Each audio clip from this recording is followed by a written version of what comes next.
You know, I've been around for a while. Met some interesting people. Done some crazy things. So you just might think that there's not much that can take you by surprise. You'd be wrong.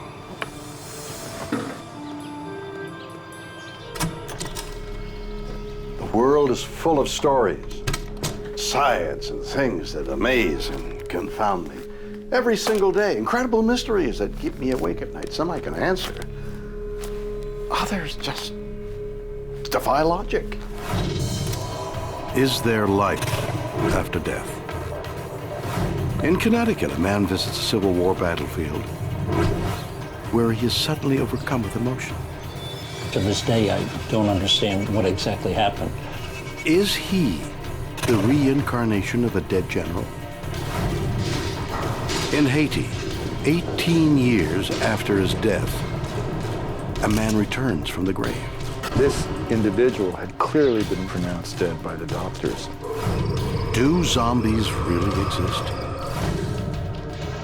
And in a remarkable experiment, scientists in England conduct a series of groundbreaking seances.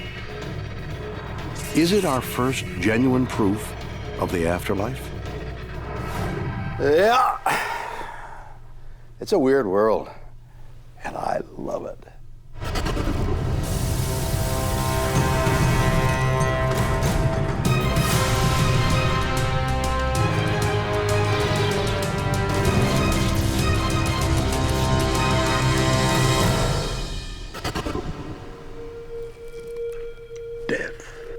Not exactly pretty, especially when you consider that one day all of us could end up looking like this. But should we simply accept this as our fate, or is there something else that awaits us? Since the dawn of time, humans have been obsessed with the idea that there's something more than this. Well, is there? Do our lives go on even if we die? Can we return and communicate with our loved ones here on Earth?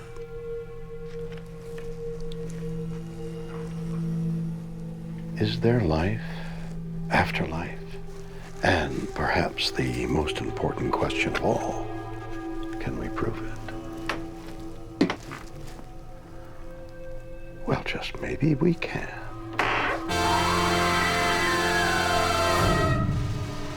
Jeffrey Keane is a retired firefighter.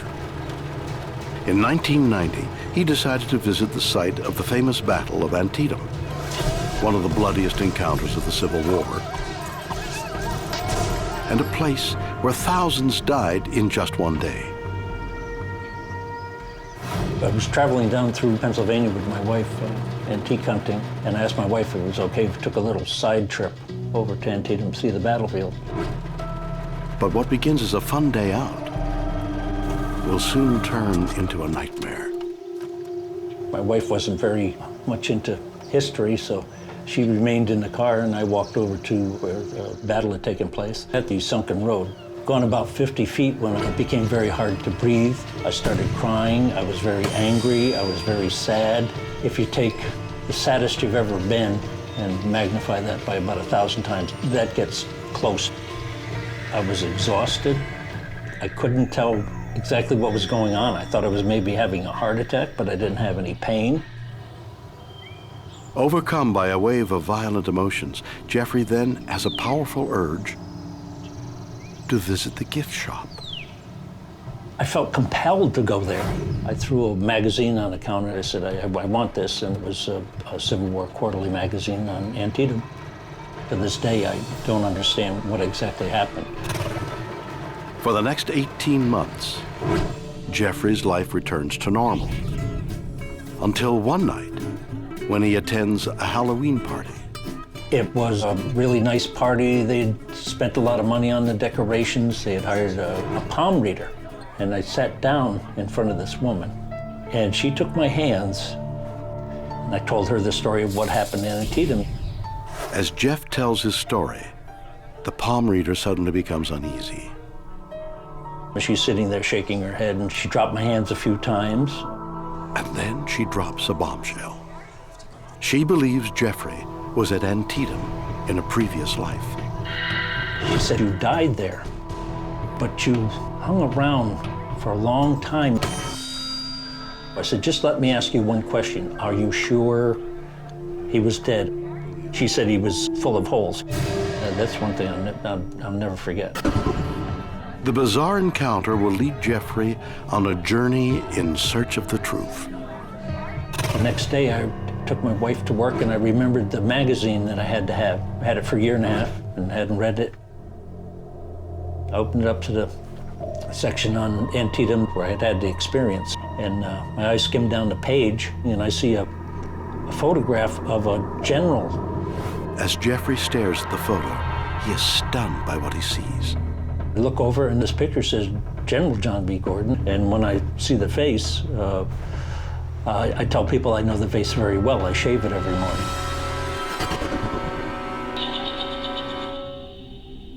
Unless you're unfeeling, unthinking, completely drained of any type of emotion, it's going to have a bit of an effect on you, even if it's just awe and wonder. Remarkably, Jeffrey is a double for General John B. Gordon. But as he reads on, things get even weirder. I read in the story he had been wounded 5 times that day. He was shot through the face, and I figured he'd probably been killed there. John B. Gordon was a general of the 6th Alabama Regiment, a hero who was shot in the bloody Battle of Antietam. Could there be a link between Jeffrey and a general who had died nearly 200 years before him? Suddenly, Jeffrey makes another startling connection. It was on my 30th birthday. At 12 midnight, I got such an horrendous pain in my jaw. It radiated down into my neck. I know what it feels like to be shot through the face. That's how bad it hurt.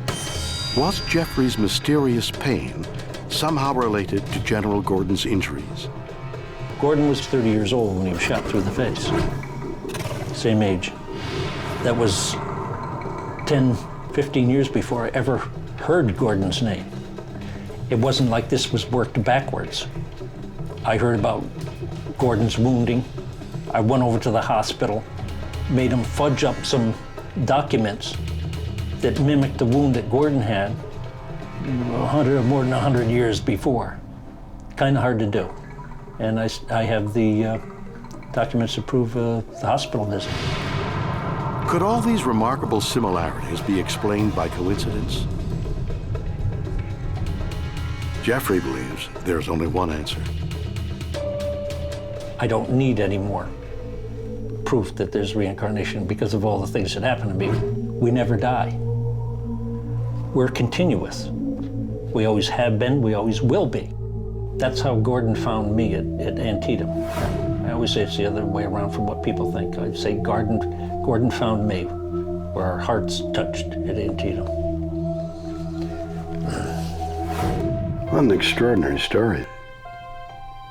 Did a Civil War general who died over a century ago reincarnate, jump into Jeffrey Keene's body,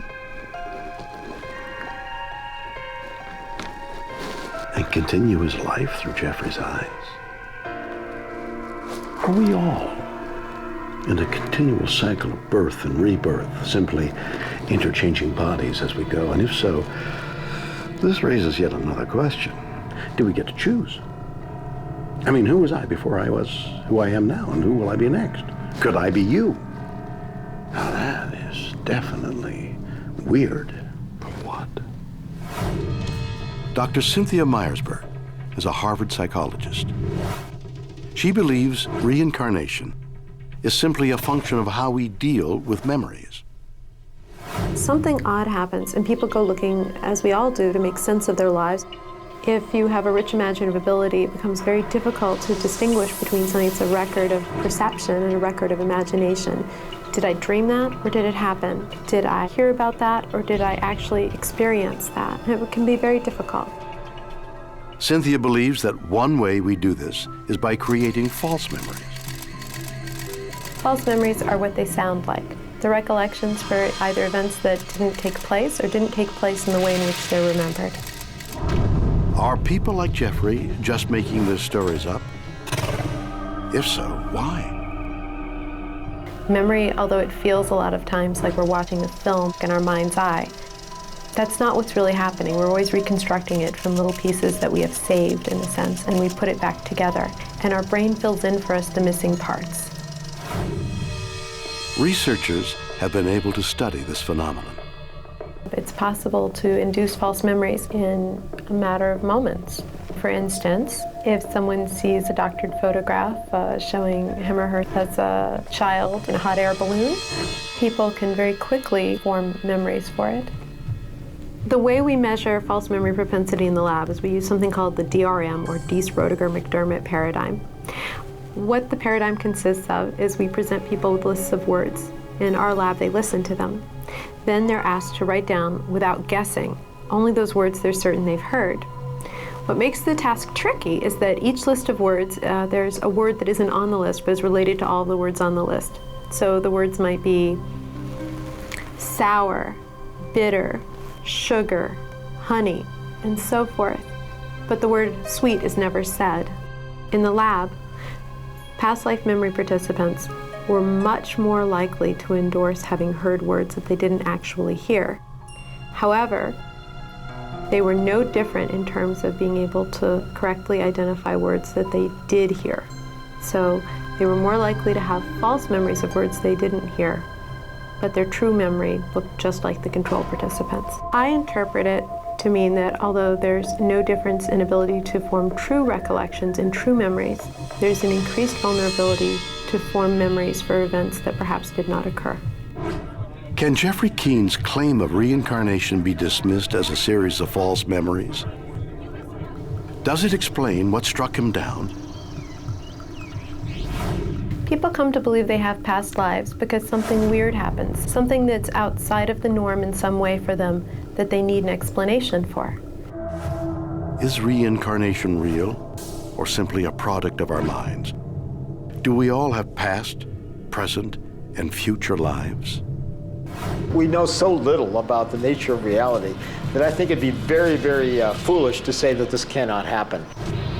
An emotional collapse at a Civil War battleground leads a man to believe he is the reincarnation of a dead general. Is it possible we all have past lives? Tariq Sator is a facilitator at the Ontario Hypnosis Center. He not only believes reincarnation is real, he can demonstrate it using a process called past life regression. Past life regression is a series of steps that you go through in order to access memories from previous lifetimes. It is allowing the conscious mind to be put aside for a while as you access the subconscious mind. Begin by just lightly closing your eyes now. Tariq is preparing a patient, Karen, to travel back not only deep into her own past, but to lives she may have lived before, and from where he can access her memories.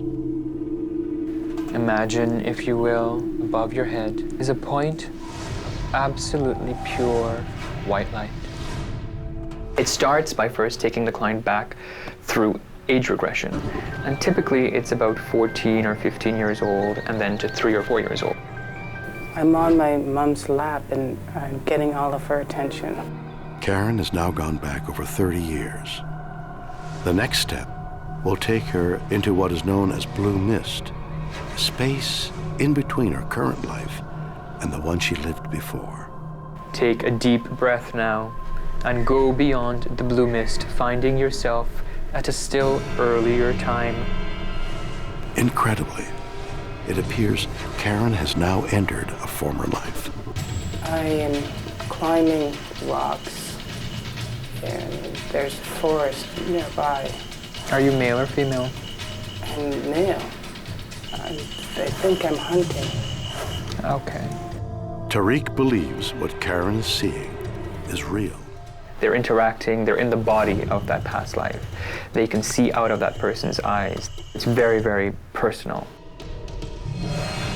To complete the session, Tariq must reverse the process and bring Karen back into her current life and present age.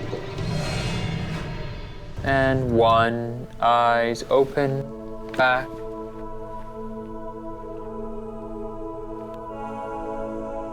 Did Karen actually visit her former life? Is past life regression evidence that reincarnation is real? Dr. Stuart Hameroff is a scientist. He believes the only way to find real proof of reincarnation is by using science. There's a lot of anecdotal evidence for apparent reincarnation, but it's been dismissed because it seems irrational.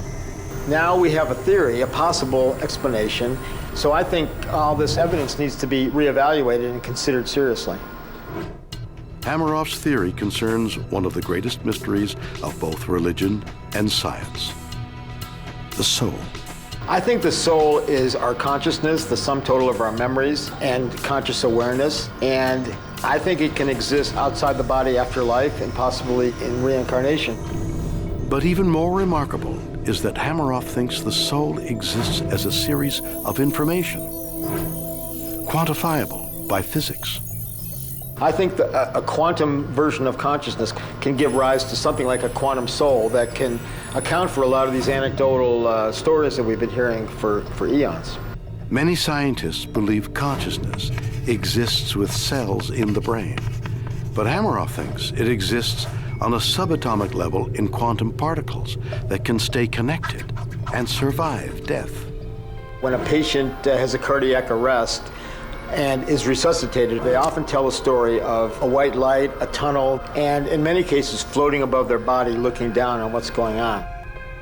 This could be consciousness as quantum information dissipating. When the patient's resuscitated, the quantum information goes back and the patient wakes up and reports having had a near-death experience or perhaps even an out-of-body experience.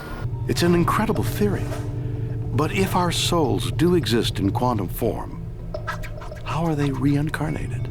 It's conceivable that this quantum information, the quantum soul, if you will, could re-enter an embryo, which would be reincarnation. Do our souls consist of information that can travel even into an embryo? Have we solved one of the greatest mysteries in the universe? We know so little about the nature of reality that I think it'd be very, very foolish to say that this cannot happen. And with the anecdotal evidence from reincarnation and memories and past life and so forth, it seems to me that it may be more logical to assume that it does occur. Was Jeffrey Keane the reincarnation of a long-dead general? Or did false memories convince him it was true? Does the soul exist independent of our bodies? Can we visit past lives? And if we can, what will we find? Weird. Or what?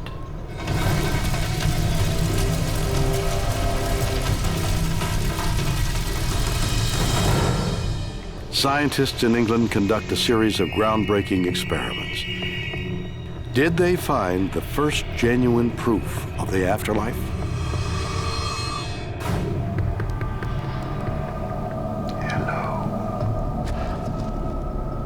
Hello? I don't know about you, but I've always been scared of things that go bump in the night. Fred! Most of them we can explain, but what about those we can't? Are we surrounded by spiritual entities, the remains of those that have passed from this life? Are they what we call ghosts? And if they are there, are they friendly? And can we communicate with them?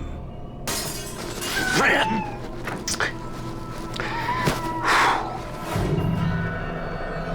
In 1993, a team of researchers in the town of Scole, United Kingdom, set out to find indisputable evidence of life after death.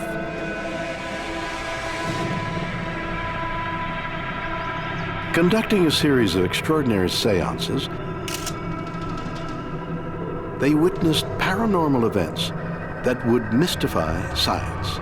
They called it the Scole experiment. What we didn't know was that it was going to become very, very special and work in a pioneering way to provide proof of life after death. Robin Foy led the seances. He believes the experiment was unique because of their attempts to make sure it was credible. It was important for us to show to the outside world that we'd taken every security precaution that we could to ensure that the work was fraud-proof. To conquer the skeptics, the seances were held in the supposedly impenetrable cellar of a suburban house. The whole place was brick. There were no trapdoors. The only door into the cellar was locked internally. Each one of us would wear luminous armbands so that everybody who was present could see that no one moved. We were using a table which was actually fraud-proof so that nobody could get under it and do anything at all. We were seeking to actually get viable proof that we live on after we die. The skull experiment began in November 1993.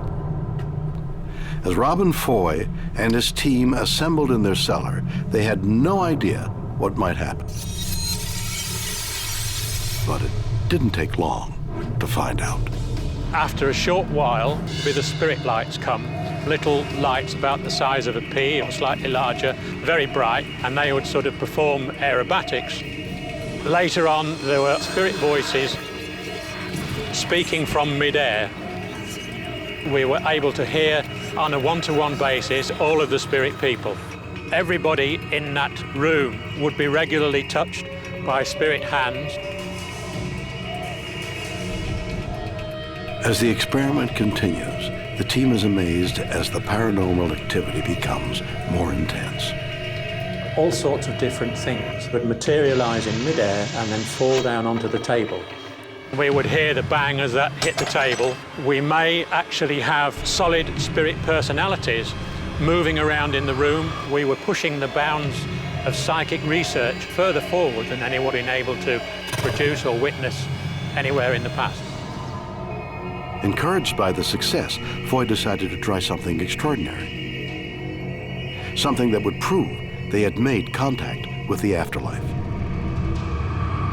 We were doing an experiment with a film that was still in its plastic container. We would have this locked into a security box to ensure that nothing was ever done by us to that film. It was a remarkable and ambitious idea. The team hoped a spirit might somehow implant an image on the film inside the box. If so, it could be the proof they were looking for. When they finally checked the film, they couldn't believe their eyes. That was quite amazing. We had hundreds of photographs that were produced to show us various aspects of the spirit world itself. Some of them were so fantastic they really would knock your socks off. But there was one photograph that was different from the rest. A haunting image of what seemed to be a woman's face. You actually see on this one areas of this person's face. Who is the woman? And how did her image appear on the film? Foy believes this chilling incident makes the skull experiment the definitive exploration into the presence of the afterlife. The skull experiment, I think, was very, very important because it went further than anybody had ever been able to go before in proving the real existence of life after death. Despite his claims, many skeptics doubted the results. Did Robin Foy and his team of researchers make contact with the other side? Is the skull experiment proof that there is life after death? Or could it have been an elaborate fake? One way to find out is to try it for ourselves. A UK research team experiences a remarkable series of paranormal events during a series of seances. Did they find proof of life after death? Brian Dunning is a scientific journalist. He believes the events of Skull were nothing more than an illusion. Here's the problem with seances, is that seances have existed as a magic trick for 200 years. They are an illusionist giving the impression that spirits are in the room. They are a magic trick. It's almost impossible to envision a seance being done seriously by people. They're always performances. So that's why, yeah, it's hard to take a seance seriously. What we are trying to recreate are the famous skull experiments. Was the skull experiment a magic trick? To test Dunning's theory, we've set up a fake seance using a professional illusionist. To create the conditions at Scole, the participants are sitting in pitch darkness. Using night vision cameras, we can see them, but they can see nothing at all. The session begins with everyone holding hands. Give me your hand here and your hand here. Please do not break the psychic circle at any time during the seance. Spirits, are you with us tonight? The skull experiment claimed that spirit voices seemed to come from midair. The illusionist will attempt to recreate them with an assistant using a cardboard tube as a megaphone. Speak to us. She will always love you. Whoa. Faking disembodied voices seems simple. Charles, the name Charles. But can they convince Yes. these participants That was close. they are being physically touched by spirits as claimed by the people at Scole? My spirit guide, I'm going to ask my spirit guide, Francine, will you give us a physical manifestation? I want Francine to come towards the center of the table. What? What happened? Don't touch me. About yourself! Whoa, whoa, whoa! The final trick centers around the claim that objects materialized out of thin air. Is this so easy to disprove? Leave us now! Leave us! Ah! The experiment is over. Even though his seance was badly faked, the participants are left visibly shaken. Nobody's laughing. Everybody took that completely seriously. It was a very powerful experience for these people. Although the participants were fooled, Brian believes this proves the skull experiment was a hoax. We saw a few of the things today that were reported from the skull experiments. We've seen that those can be easily faked. Do we know that they faked them at Skull? No, of course not, because no controls were applied. We don't know what actually happened. But when we see how easy it is to fake it, how can we know that these could have been real? Could the greatest experiment into the existence of the afterlife be just an illusionist's game? No doubt. Magic tricks are easy to perform, and many of the claims made at Skull have been dismissed out of hand. But the biggest mystery of all still remains unanswered. Who is this woman? And how did her image appear on a roll of film that was locked inside a box? Even Houdini would have trouble with that one. Peter Schrammick is a photography expert.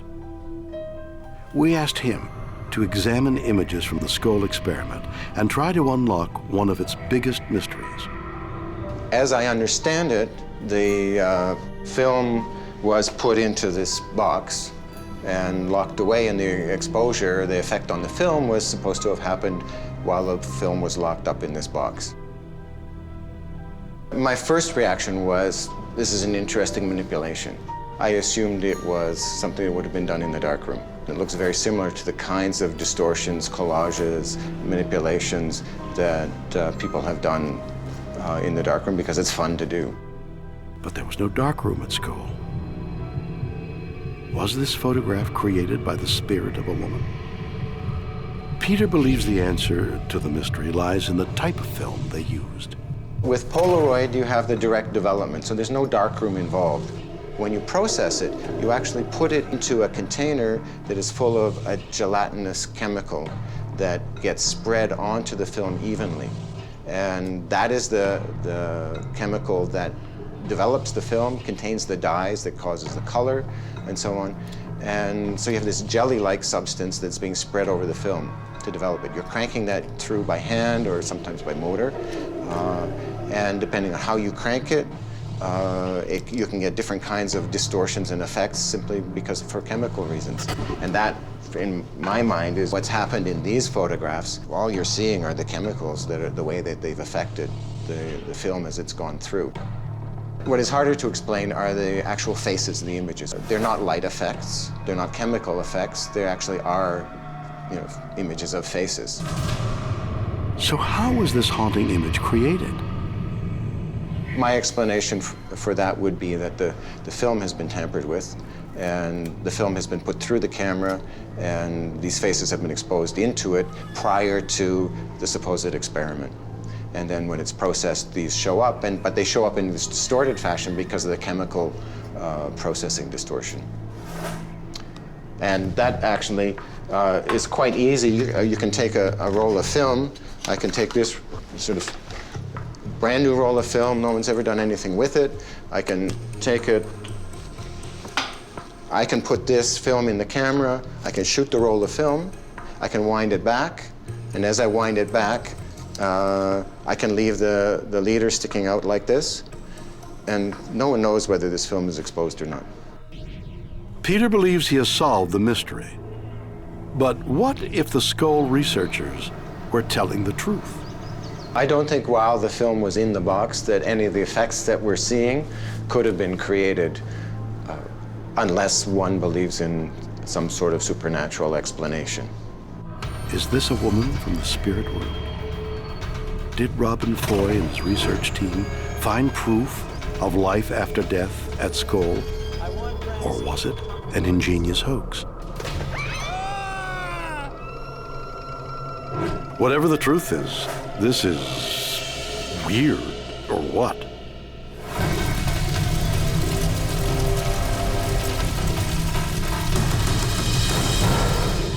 In Haiti, a man dies after a sudden and mysterious illness. 18 years later, he returns from the grave. Could this prove that zombies exist? When it comes to the mysteries of the afterlife, perhaps there's nothing weirder than zombies. The dictionary describes a zombie like this: the body of a dead person given the semblance of life, but made mute and willless by a supernatural force, usually for some evil purpose. Sounds like my bank manager. But could it be true? Could mindless, shuffling cannibals actually exist outside of Hollywood? The tiny nation of Haiti is home to many mysteries, but none weirder than the tale of a man named Clairvius Narcisse. Wade Davis is an explorer and author. He investigated the case, which began in 1962 when Narcisse suddenly became violently ill. I mean, the constellation of symptoms that he reported were so strange that you initially thought this had to be coming from the realm of science fiction. Although doctors work feverishly, it's too late to save the stricken Narcisse.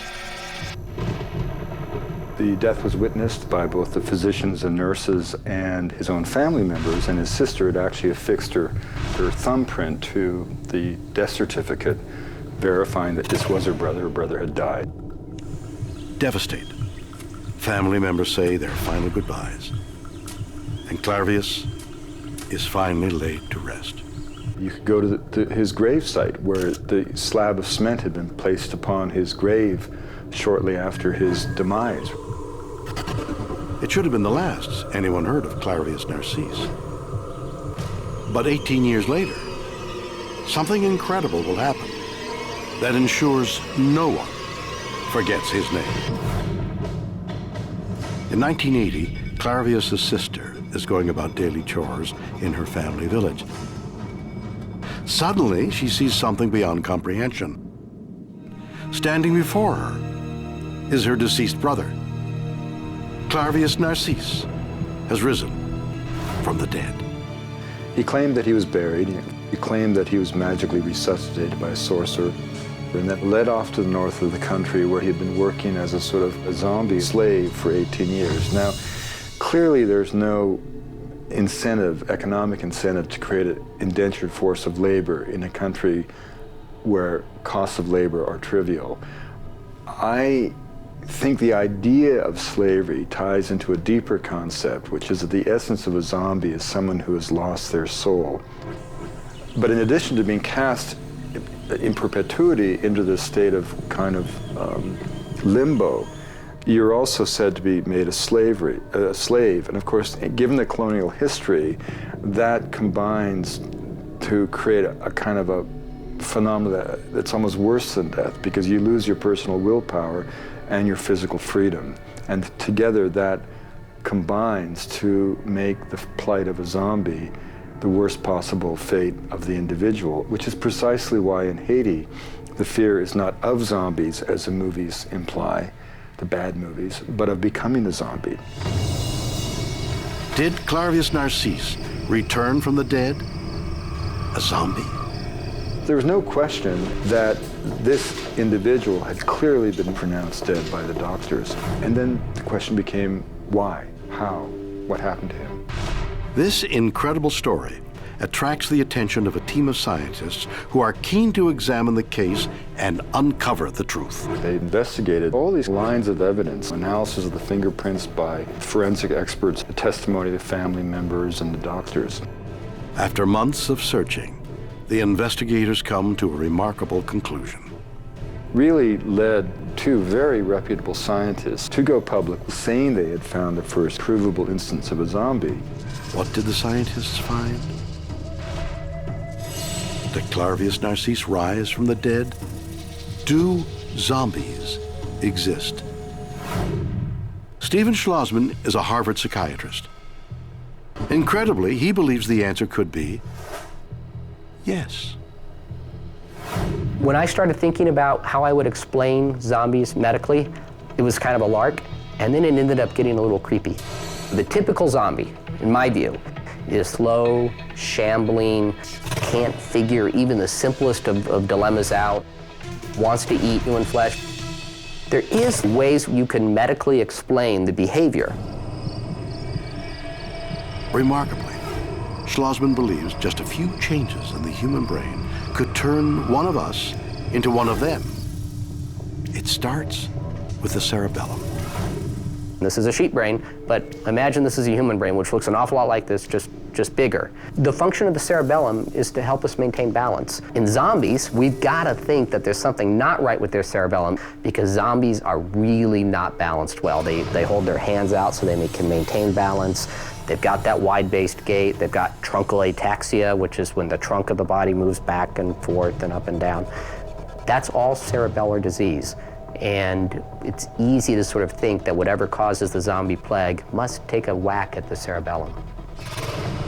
There's a number of diseases that can affect the cerebellum. In those cases, you have exactly the shambling gait that you see in the zombie movies. The shuffling is one thing, but what explains a zombie's mindless violence? The amygdala is the most primitive part of the brain. It's the region of the brain that has very base emotions. Our amygdala is the source of all anger and rage. But it's kept in check by our frontal lobes, the most advanced part of our brain. So we might have an impulse when somebody cuts us off on the road to yell at them, to tailgate them, to do something not nice. The frontal lobe jumps in and stops you from doing that. When we watch zombie movies, we can guess that zombie frontal lobes are pretty much gone. They can't hold back their impulses. Could a unique combination of brain injuries somehow create a zombie? There's just one problem. The zombie, by definition, has to die and be reanimated. There is no medical basis for something coming back from the dead so far. But how does Schlossman explain that Clairvius Narcisse was certified dead, buried, then returned from the grave? Maybe he's not telling the truth. Maybe he's undergone some kind of neurologic insult that prevents him from remembering what's just happened. But if we're talking about really rising from the dead, that doesn't happen. A Haitian man dies from a mysterious illness, then returns from the grave 18 years later. Is he proof that zombies exist? Wade Davis has investigated the case and has an incredible theory. He thinks Clairvius Narcisse didn't die at all, that something made him just seem to be dead. But who or what could have fooled the doctors? There are lots of drugs that can kill, but to find a drug that brings you to the doorway of death and then brings you back into the realm of the living would be remarkable indeed. In 1982, Davis made a breakthrough. He discovered that Haitian voodoo priests were rumored to be using a special poison to turn people into zombies. Was this the drug he was looking for? He decided to visit Haiti and see for himself. Through a series of negotiations, I was able to get a local priest to make this poison for me. I collected all the raw ingredients, which ranged from, dried toads to dried fish, dried snakes, plants, human remains. I collected all the raw ingredients so I could identify them taxonomically.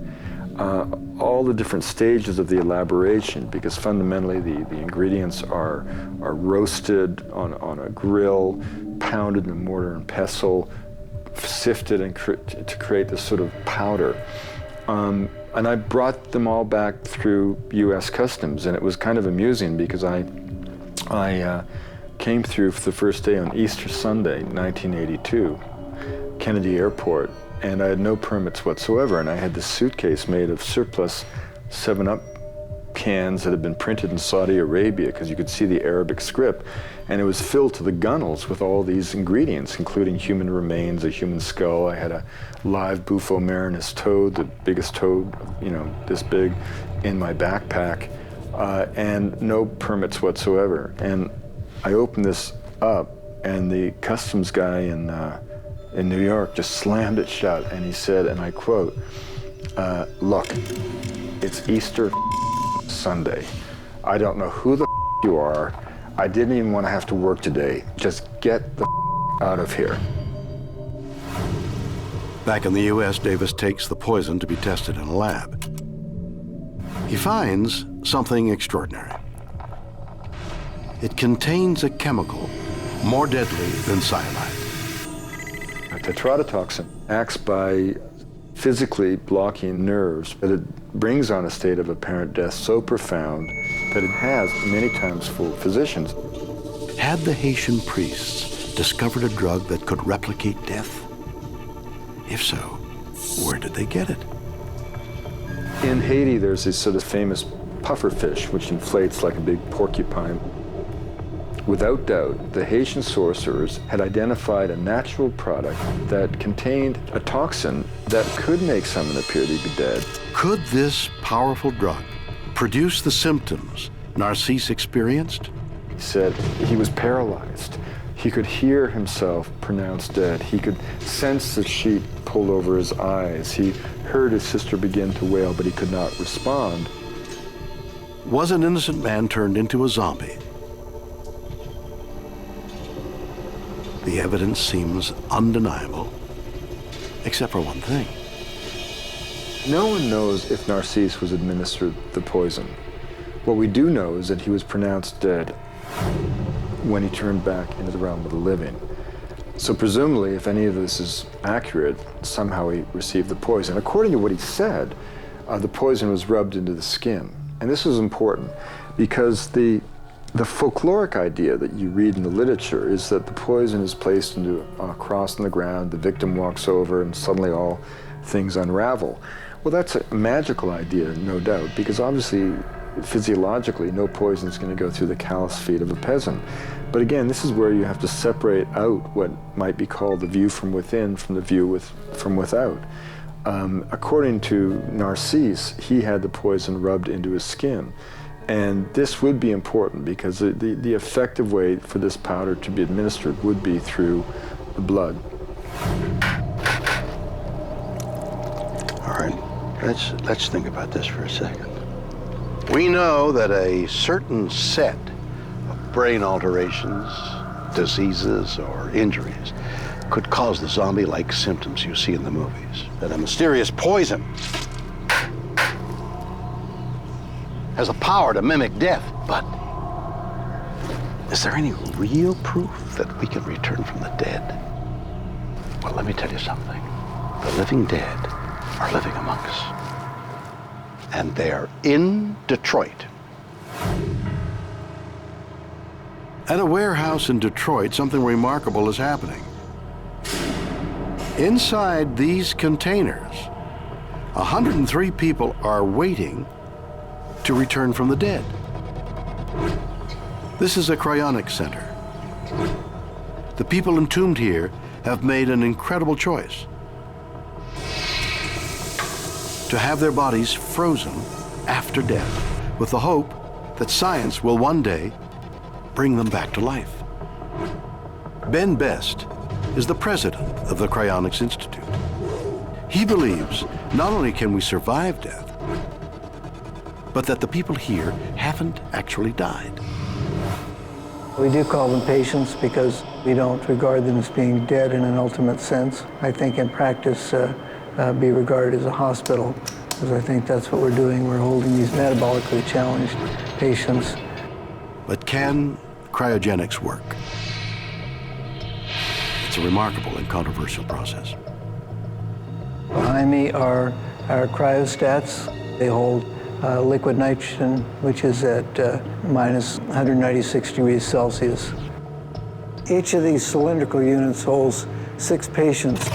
Best believes cryogenics has changed our definition of death.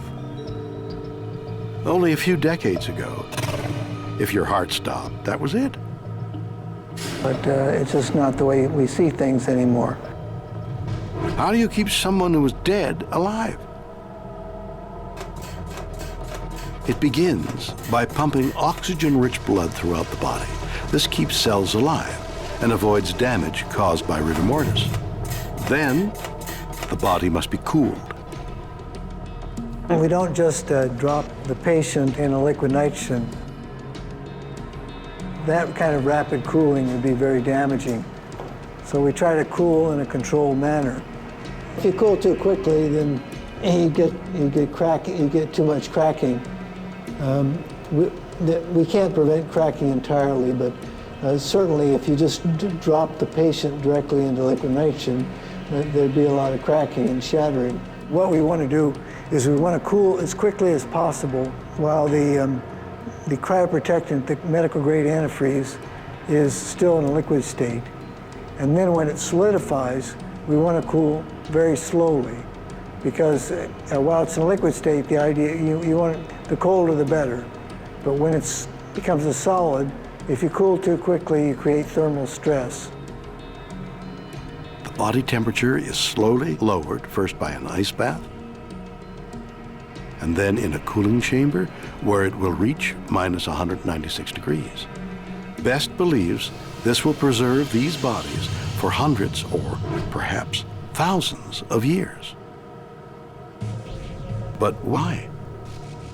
It seems to me as if you're preserving all the material there, that some future technology is going to be able to figure out a way to get that all fixed and going again. It's reasonable to think that nanomachines can restore the person to their original condition. Nanomachines already exist. Tiny machines smaller than a single cell. Scientists believe they could soon flow through our bloodstream, targeting viruses, repairing organs, and destroying disease. Can cryogenics give us life after death? Could it even conquer death itself? Best believes it is our greatest hope for eternal living. It doesn't seem so much more unreasonable than to speculate that people will someday live on Mars. Can we die and wake up 1,000 years later and resume our lives? And even if we can, would we really want to? Or do we return as zombies, doomed to a mindless existence? Is life after death really life at all? Weird, or what?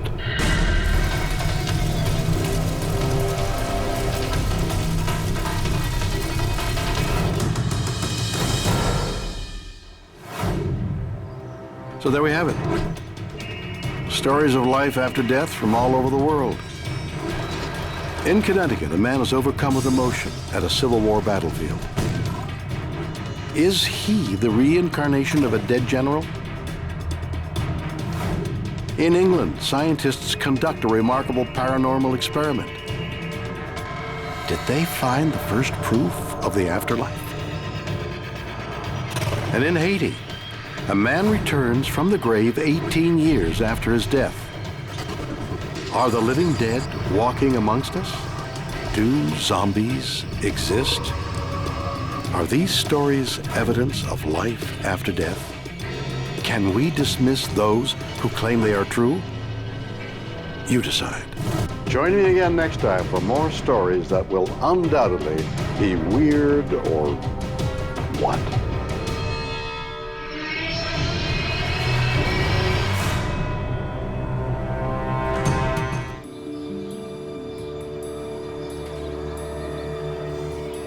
You know, I've been around for a while. Met some interesting people. Done some crazy things. So you just might think that there's not much that can take me by surprise. You'd be wrong.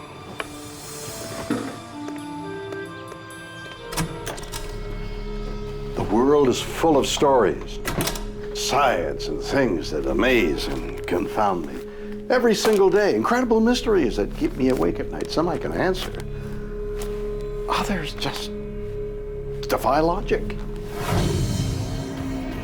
Is the end of the world upon us? In Wyoming, a deadly force is sleeping underneath Yellowstone National Park. Could it awake and destroy the planet? It could happen today. It could happen tomorrow. It's a race against time. In Alabama, a NASA scientist makes a remarkable discovery. Is a killer solar storm coming our way? If it were hit today, would knock us out, would knock civilization to its knees. And across the world comes the threat of an invasion by robots. Could the Terminator be real? Yeah. It's a weird world, and I love it.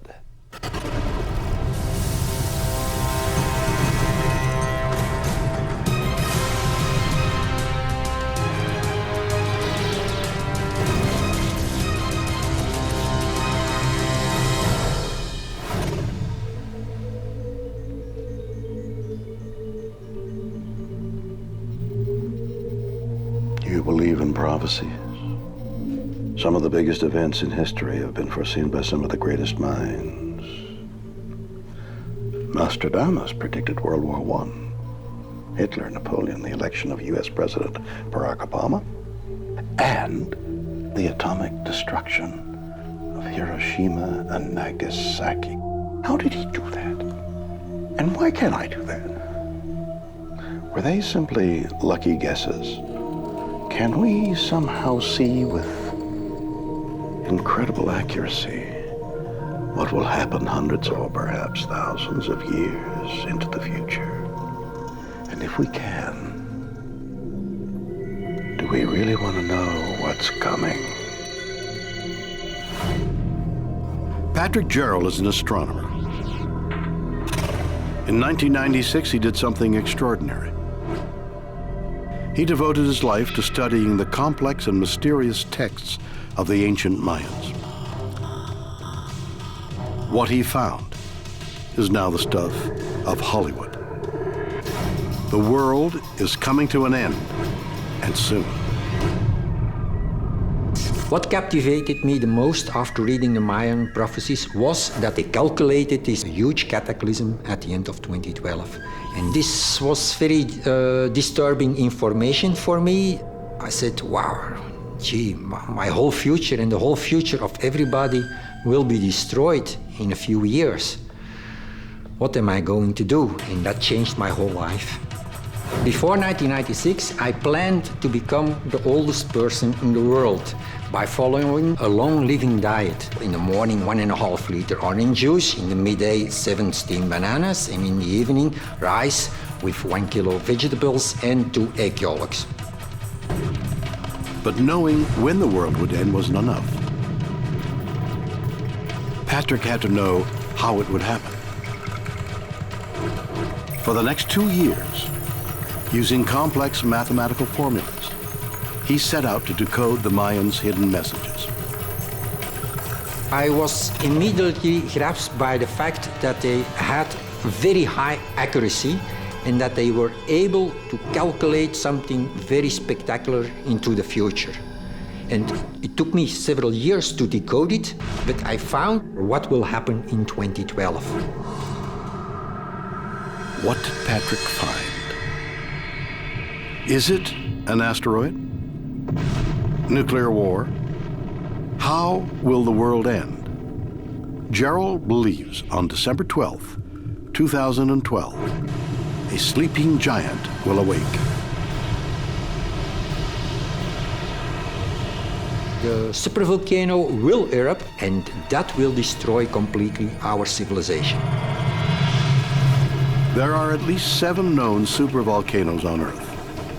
They contain massive amounts of molten rock, which is trapped inside them below the Earth's crust. The pressure builds until finally it bursts, exploding in a catastrophic eruption thousands of times more powerful than a regular volcano. The last eruption occurred over 70,000 years ago. Could one of these giants be a threat to us now? Remarkably, the answer could be yes. And it's underneath Yellowstone National Park. Over 2 million tourists visit Yellowstone every year. Little do they know that under the surface lies one of the deadliest forces on the planet. Incredibly, this sleeping supervolcano may be coming to life.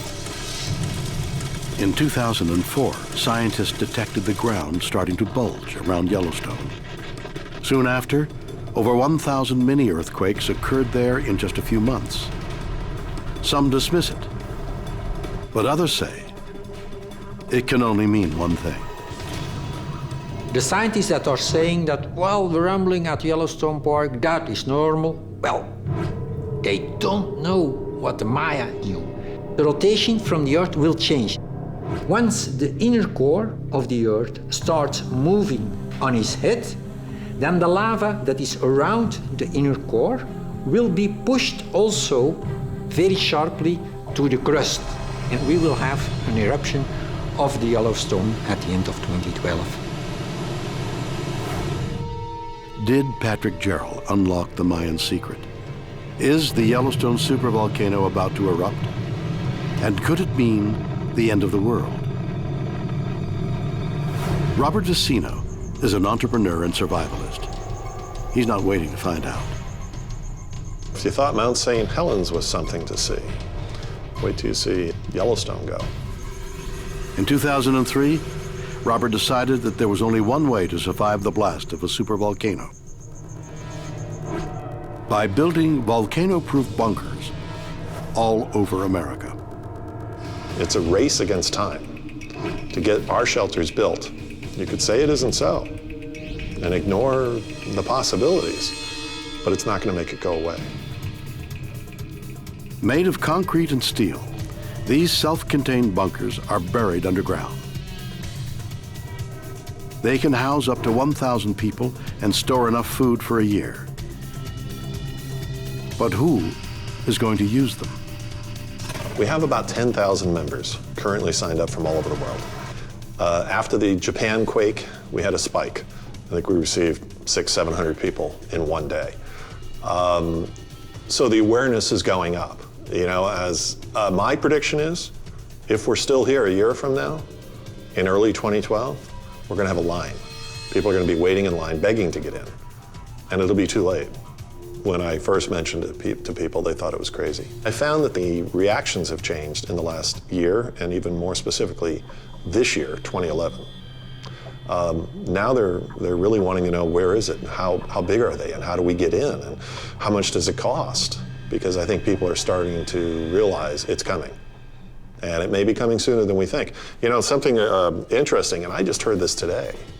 Somebody advised me that, you know, the Mayan calendar talks about or we believe it ends on December 21st, 2012. And a lot of people say, well, so what, it ends, it's going to restart.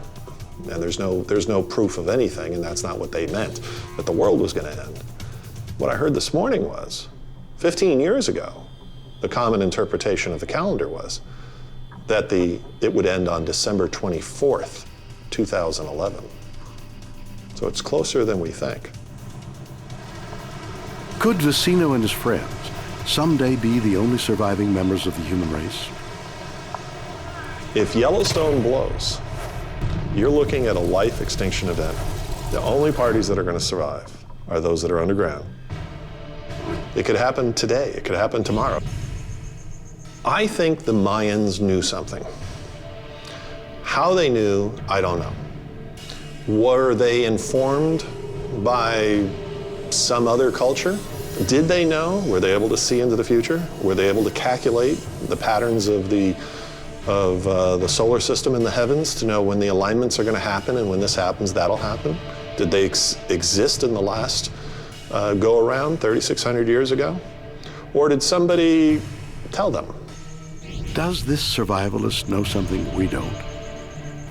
Whatever the truth is, he's taking no chances. I don't know what inspired Noah, but I would imagine he was as passionate about what he was doing as I am. Are Robert Vicino and Patrick Gerald simply prophets of doom? Or could they be right? Will a supervolcano cause the end of the world?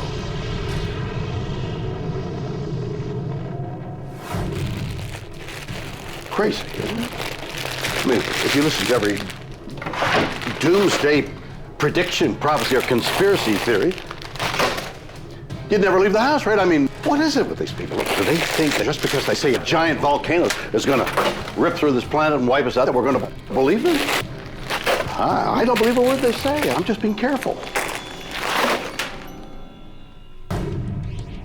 A man decoding the texts of the ancient Mayans uncovers an astonishing prophecy. Will a supervolcano at Yellowstone destroy our planet? Stanley Ambrose is an anthropologist. He thinks we have reason to believe it might. I suppose if you really wanted to stay around in a place that was struck by an apocalypse, that would be a good idea. I'd rather move. A lifetime spent studying supervolcanoes has convinced Ambrose they are a force to be feared.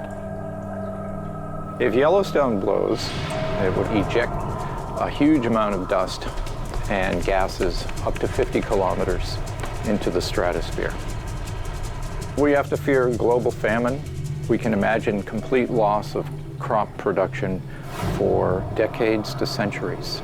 In 1980, Mount St. Helens erupted in Washington state, sending volcanic ash over 10 kilometers into the air. Ambrose thinks this massive eruption would be dwarfed by Yellowstone. Could humans survive this kind of catastrophic explosion? We may know the answer because it's already happened. The volcanic eruption of Toba stands among the most explosive and largest in Earth history. Around 70,000 years ago, a supervolcano exploded at Toba in Indonesia. It was so powerful, it left a crater 100 kilometers long, still visible today. Volcanic ash rained down over an area larger than the size of the United States. That's big. The Earth was surrounded by this thick blanket of sulfuric acid haze. The sun weakened. Much solar energy was reflected back into outer space. The landscape around the world was basically devegetated.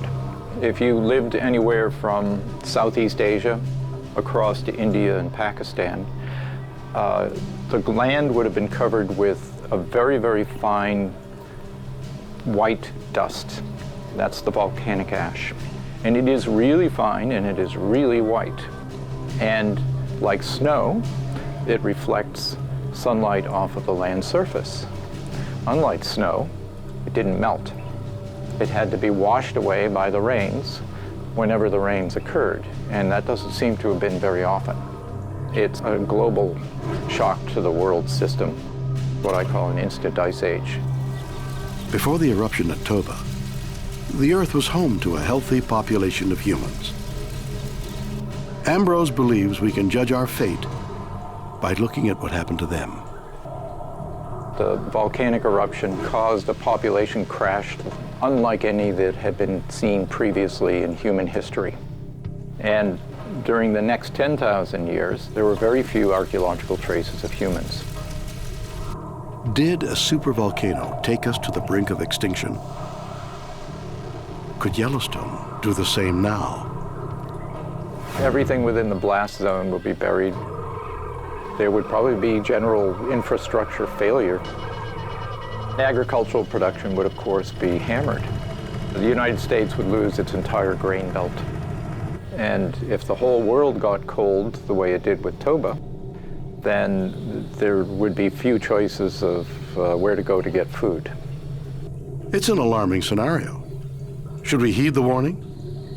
Is the Yellowstone supervolcano ready to blow? Sometimes it's bulging up like it's going to explode.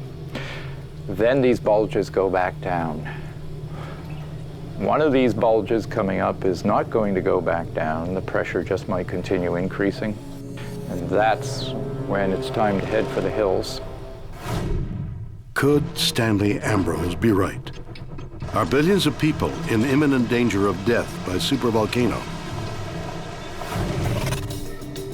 Jake Lowenster is the chief scientist at the Yellowstone Volcano Observatory.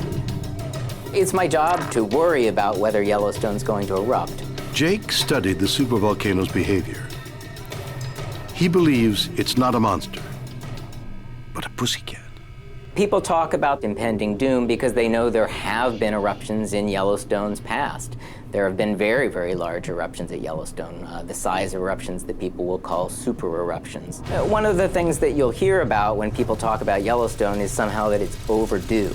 And they throw out this number of 600,000 years for an interval between these large eruptions. Well, that number is pretty much taken out of nowhere. If you did the math on those three big eruptions at Yellowstone, the number for the interval would be about 730,000 years. Of course, the last eruption was 640,000 years. So the number 600,000 is more appealing if you're trying to build the case that somehow it's overdue. But second of all, here you're doing statistics based on a sample population of 2, the interval between the first and second, and the second and third large eruption at Yellowstone. Sample population of 2, not very big, not really statistically meaningful to talk about how often big eruptions occur at Yellowstone.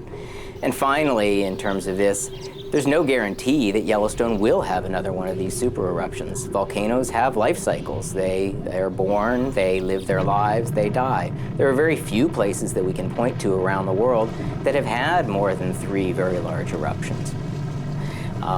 There is a remote possibility of those eruptions in the future. It's just a question of whether the kind of activity we're seeing now actually forecasts that anything is in the offing. But there's no reason to expect a big eruption at Yellowstone within our lifetime, which doesn't seem very worrying to me. Why is Jake so sure? He thinks there is something the prophets of doom have overlooked. Well, the way that Yellowstone has erupted most of the time is through these smaller lava flows, which are similar to those that happen in Hawaii, which, as you can imagine, would be locally very interesting, but not an international problem. In the last 2 million years, the Yellowstone supervolcano has had 3 giant eruptions. Jake believes a crucial fact is preventing another one. Yellowstone erupts all the time, but on such a tiny scale, it produces nothing but harmless flows of lava. Lava flows can block roads, forest fires might start, but they sort of roll very slowly across the ground. You could generally outrun them very easily, so they're not very damaging events. Far from causing a disaster, Jake thinks these lava flows are keeping a lid on the sleeping giant. Anytime that you're having a volcanic eruption, you're removing pressure on the magma chamber. It seems to be relatively commonplace for Yellowstone to have this kind of activity. Are many eruptions at Yellowstone keeping us safe from the supervolcano? Do they explain its recent rumblings?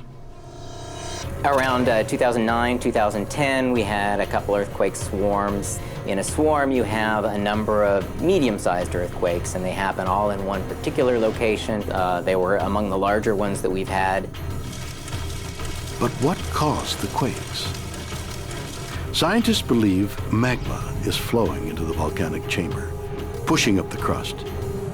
Is this a sign of an impending giant eruption? There was about 25 centimeters or 10 inches, something like this, of uplift at Yellowstone. Between 1925 and 1975, it rose about 3 times that amount. So that uplift doesn't, in particular, seem very worrying to me. The kinds of activity we're seeing are the kind of activity that clearly has been going on for hundreds and even thousands of years. Even if Jake is right, there's another burning question. Why are some people certain the Yellowstone supervolcano will erupt in 2012? I think there's a subset of the population out there that just likes to be scared in a way. They like to come up with things that kind of stir the pot, but there's no clock beneath volcanoes that tells them when to erupt. Based on the information that we're seeing, there's no guarantee that Yellowstone will ever have another one of these super eruptions. Were the ancient Mayans right? Will a supervolcano wipe out the human race in the greatest mass extinction since the Big Bang? Or is Yellowstone's sleeping giant nothing more than a harmless firecracker? Weird, or what?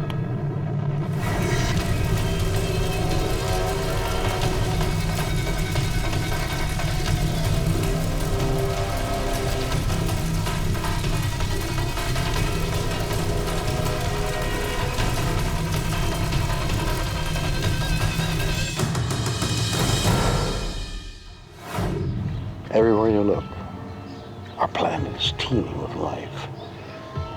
Whether a single-celled amoeba, a snail, or incredibly complex organisms and species like us.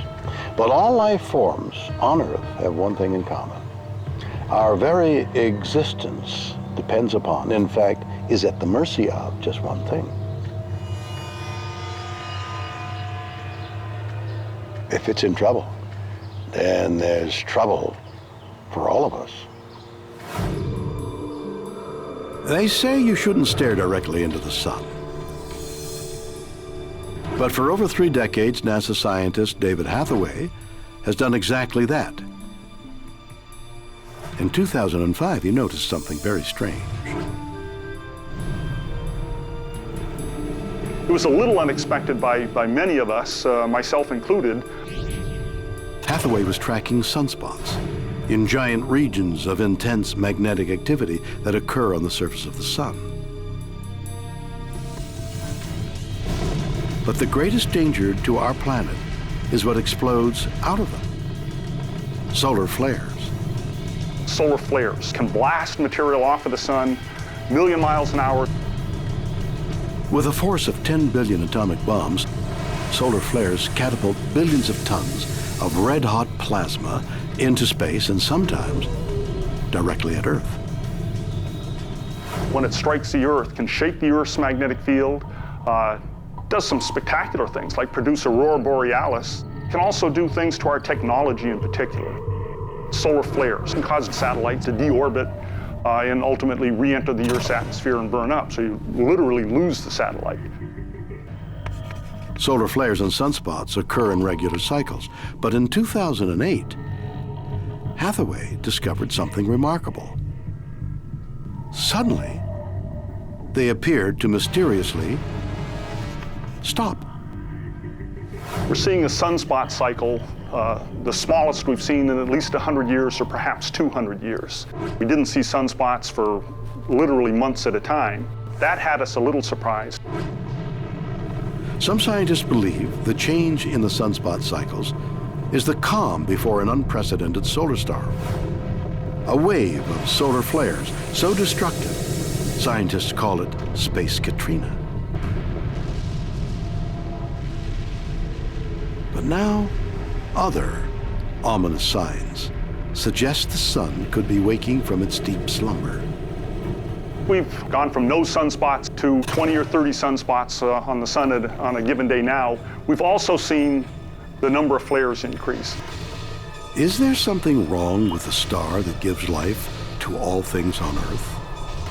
We've had some fairly wild predictions. You've got to go way back. You've got to go back to the 1600s to find the sun misbehaving or acting as weirdly as it is now.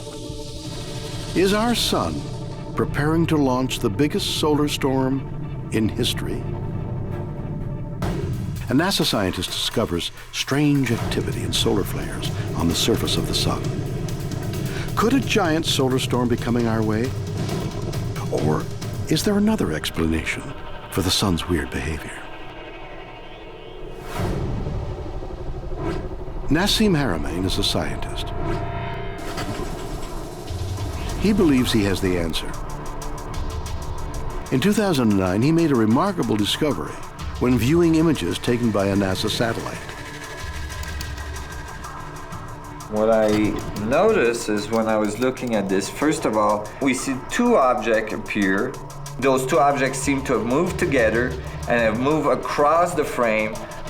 What's strange about this particular sequence is that when you follow this object, they make almost a 90-degree angle turn and then entering the sun. NASA claimed the objects were simply comets or glitches. But when Nassim studied them more closely, he came to an amazing conclusion. And when I started to see these objects, I couldn't believe my eyes. They were immense. I mean, they only looked like little dots on the data, but a little dot beside the sun means that the object is almost the size of the Earth. Planet-size objects entering the sun. Had Nassim found something extraordinary that even NASA had missed? He thinks there's only one explanation. I believe these objects may be intergalactic ships from advanced civilization. They appear to be under intelligent control. They don't appear to act in a natural way that you would expect from, cosmological objects like comets and meteorites and so on. It may sound completely outrageous, but imagine a civilization that's like thousands, if not millions of years ahead of us. Look at what we did in 150 years of advanced technology. We went from like literally horse and buggy to having rockets that are going to the moon and space shuttle and space stations and all this in 150 years. Imagine if we had 1,000 years of advancements in technology or 1,000,000 years in advancement. What would our ships look like? Well, they might be the size of planets. Could this explain the sun's odd behavior? Are changes in its sunspot and solar flare activity being caused by alien ships? The solar flare appears to emanate right after the objects impact the sun. To me, clear that the two are absolutely related, and the sun flare is most likely the shock wave resulting from the penetration of the objects through the surface of the sun. Alien spacecraft deliberately crashing into the sun. It's an incredible theory, but why would they do it? According to Nassim, the answer lies in the astronomical records of the ancient Egyptians. When I looked at all the data around the world from all these civilizations, they all talked about the sun gods. When you looked at these texts and the way they described them, they talked about the sun gods using the sun as a gateway. If you were an advanced civilization, and here I'm talking about a very advanced civilization, you could maybe enter and then come out at any other point in the universe. To me, after all these years, it has really become, a fact of life. And I'm, not surprised anymore when people come up to me and say, when I was 10, I saw this object in the sky, or, you know, a few months ago, I saw this amazing, you know, object that could not be a plane and all this stuff. You know, it's so common. So many people have seen it. And now there is governments that are releasing files that, you know, from the military facilities, from extremely credible, you know, sources. You're talking generals and all sorts of high-level military personnel coming forward, talking about this activity around the world. There is true phenomenon occurring that has to do with UFO activity and extraterrestrial activity, supporting this idea that maybe the sun gods are on their way back. Is our sun part of an intergalactic highway being used by alien traffic? Are they responsible for disrupting its natural cycles and threatening the Earth? Now, we did some pretty strange things on the Enterprise, but this is weird or what? Let me see if I got this straight. NASA scientists say our sun's sunspot cycles are behaving weirdly, and this could cause a giant killer solar flare to head towards Earth, right? While another guy, Nassim, thinks that there's something else causing these solar flares. He thinks aliens in spaceships the size of the Earth are crashing in and out of the sun, wreaking havoc. Nassim's theory seems crazy, right? Or is it? Our sun is acting like an oddball. Are its natural cycles being disrupted by giant UFOs? Is a fatal solar storm on its way to Earth? NASA researcher David Hathaway has an explanation that's far more down to earth. He thinks we have nothing to worry about. This recent sunspot cycle has started later than expected, and I think I understand it. The sunspot cycle is caused by magnetic fields. It's those magnetic fields that make the sunspots. And we've known for decades that it's the flows within the sun that take those magnetic fields, amplify them, and produce sunspots every 11 years. But the devil is in the details. Exactly what flows are there inside the sun that do this? What are the structure of those flows? And we're getting a better handle on that, but we're still not quite there yet. That we still really haven't got a model for how the sun does this, where we can take the equations and march them forward in time the way a meteorologist might do with the equations for flows on in the Earth's atmosphere. The sun's magnetic fields violently swirl around the surface like powerful ocean currents. They produce sunspots and solar flares until finally something bizarre happens. The sun's magnetic field flips. Every 11 years, the sun's magnetic poles do a backflip. Scientists believe this causes a dramatic decrease in sunspot and solar flare activity. But does it threaten us now? We had weak magnetic fields produced on the surface of the sun during the last sunspot cycle. Because they were weak, we'll survive this without any major inconvenience. The end of the worlders almost certainly have it wrong. The timing's just way off. We may be safe for the moment, but could a mega solar storm hit us in the future? And what would happen if it did? Lawrence Joseph is a science journalist. If a solar storm hit today, would knock us out, would knock civilization to its knees without any exaggeration. How? An historical event could provide the answer.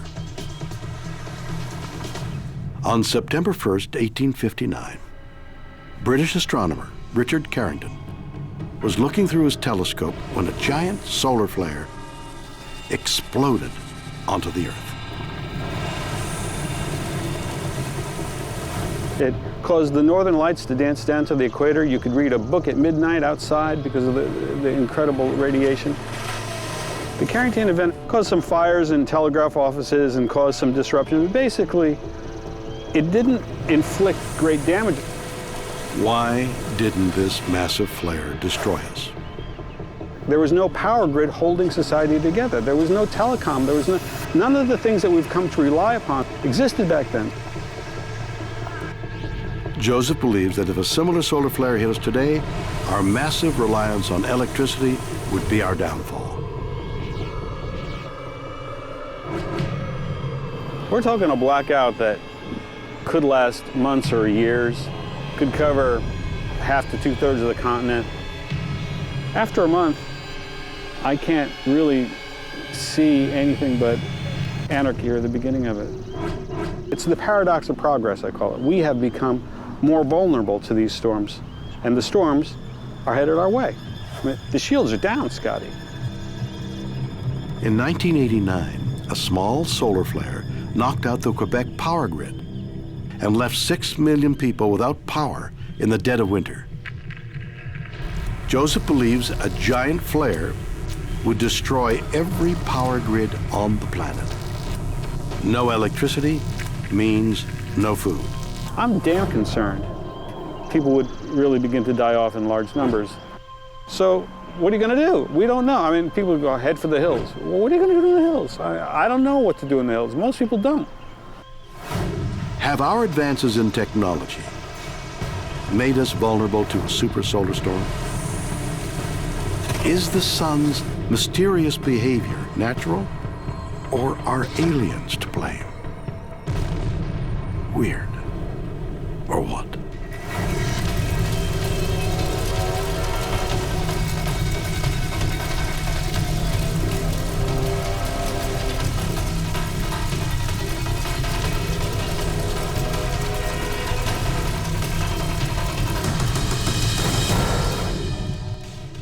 A world-renowned inventor makes an astonishing prediction. 20 years from now, computers will be operating fully at human levels. Are we facing an uprising of killer machines? Could the Terminator be real? It's incredible, isn't it? If we were to believe the ancient prophecies, or our modern-day doomsday theorists, or even some of our best scientists, then not only is the end of the world going to happen, but there's lots of ways that nature could destroy us. And none of them are nice.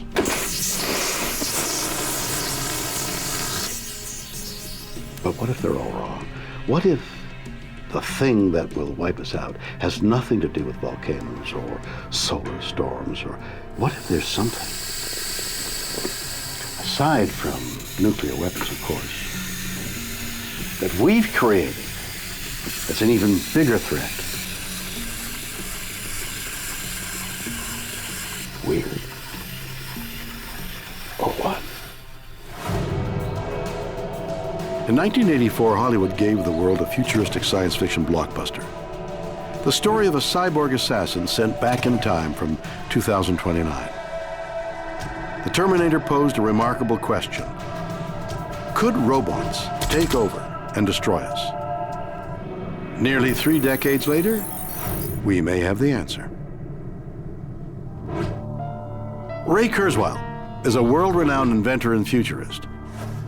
He believes science fiction will become reality sooner than we think. In the last 15 years, we've seen millions-fold improvement in the power of computers. And this is not just an idle speculation about the future, that's what we've seen. 20 years from now, computers will be operating fully at human levels. It's an extraordinary theory based on an extraordinary fact. Today's computers are 100 billion times more powerful than they were a century ago. And their power is growing. Kurzweil believes they are rapidly catching us.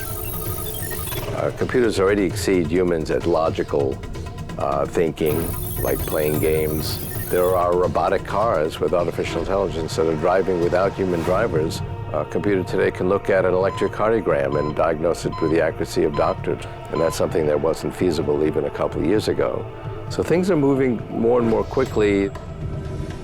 Are we experiencing the rise of the machines? Are our PCs more than simply harmless pieces of plastic and metal? They'll continue to grow exponentially in the basic hardware power, more than doubling in power every year. We'll get to human levels of intelligence in a machine by my estimates around 2029. Wait a minute, what did you say? We'll get to human levels of intelligence in a machine by my estimates around 2029. 2029 is the year from which the Terminator made its return. Will machines equal, then surpass our brain power in just 20 years? Incredibly, Kurzweil believes it won't end there. By my calculations, when we get to around 2045, we will have multiplied the intelligence of our human-machine civilization 1 billion-fold by merging with this intelligent technology we're creating. That will be such a profound, singular transformation when we can actually vastly multiply our own intelligence. Will man and machine merge before the middle of this century? And if so, what does it mean for us? It's not an invasion, from another planet. And people say, oh, we'll lose our humanity. In my mind, that is our humanity. That's part of who we are. Our computers, our technology is part of the human civilization. So we will transcend our biology, not our humanity. I believe we will embody our human values in these machines. They're part of human civilization already. I don't like the term transhumanism because it implies that we're going to transcend our humanity. I think the goal, anyway, is to keep our humanity and transcend the limitations of our biology. And that's not a new story. If we hadn't done that, human life expectancy would still be 23, which is what it was 1,000 years ago. Could our world end, not by natural disaster, but with humankind simply becoming obsolete? John Leslie is a professor of philosophy at the University of Guelph in Canada. It could be in the next 20, 30 years, we have computers which are more intelligent than humans and which take over control over our lives. And there's an obvious possibility there that things could go badly wrong. John believes that far from advancing humanity, creating uber-intelligent robots and computers could backfire on all of us. If robots became super intelligent, they could well have very little interest in the human race. They could think of themselves as superior humans and look on us in the same way as we look on ants. And a machine could come to the answer, let's get rid of biological humans and put machines in place of them. Are the machines we've created going to turn on us and take over our planet? Is Hollywood right? You have to remember that the science fiction of today quite often turns out to be the science fact of tomorrow. According to John, it's not only Terminators that pose a very real threat to our survival. In fact, one of the dangers here is that it may be that computers are in charge of the system which controls nuclear bombs. We simply don't know to what extent they are in charge of the destructive forces. Could a machine deliberately trigger a nuclear holocaust? It's a terrifying scenario. But Leslie has an even more frightening theory. The ultimate threat to the human race is already in our homes. You could argue that the internet is, at present, a gigantic computer, and that its intelligence far exceeds the intelligence of any individual human. Certainly the amount of knowledge you can get very, very rapidly on the internet is much bigger than you could get by consulting the greatest memory experts. I believe that the future of the internet is pretty certainly going to push it in the direction of more and more intelligence. Every day, over 2 billion people log on to the internet. It connects most of the world's computers and databases, moving information around the planet. John believes the internet could evolve into a central brain that leads a cybernetic revolt against mankind.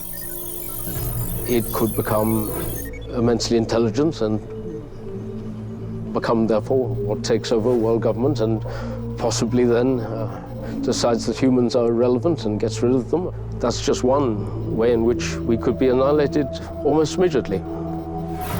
Will robots blow us up with our own nuclear weapons? Is the internet going to destroy us? Will man be enslaved by machines?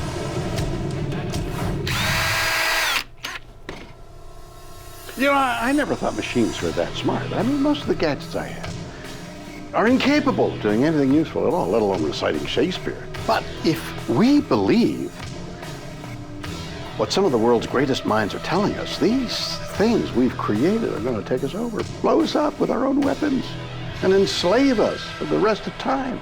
Could that be possible? Not today, my friends. Leading scientists believe machines are becoming so intelligent that they will overtake humans by 2050. Will they become Terminators and annihilate us? Noel Sharkey is a professor of artificial intelligence and robotics at the University of Sheffield, England. He says, we have nothing to worry about. We're really a long way off at the moment of creating the kind of technology you see in the likes of the Terminator, with big humanoid robots armed with machine guns plodding across the battlefield. Some of the world's greatest minds disagree, but Sharkey believes they haven't asked one simple question. Why? And as a scientist, I need evidence, and there's no evidence of any kind of really smart intelligence or any kind of desire, or robots would have a desire to take over the world, any more than a washing machine would want to take over the world. Not only does Sharkey think that machines aren't a threat, but they're not nearly as smart as we make them out to be. A lot of people talk about artificial intelligence at the moment being at the level of the rat or the slug, and it's going to get so much smarter and be like the human later. But for me, I've studied animals all my life, really, and I would say that current robots weren't at the intelligence of a bacteria, because bacteria can feed themselves and they know how to survive. Robots don't. They're dependent on me. And essentially, they're not bright enough to be called stupid. But even if robots and computers are nothing more than digital dummies, couldn't someone use them for evil rather than good? Well, the problem is that robots are very limited in what they can do. You just program a robot, but it's all up to what the programmer puts in there. There's no reason why the robot themselves would do anything that we haven't told them to do.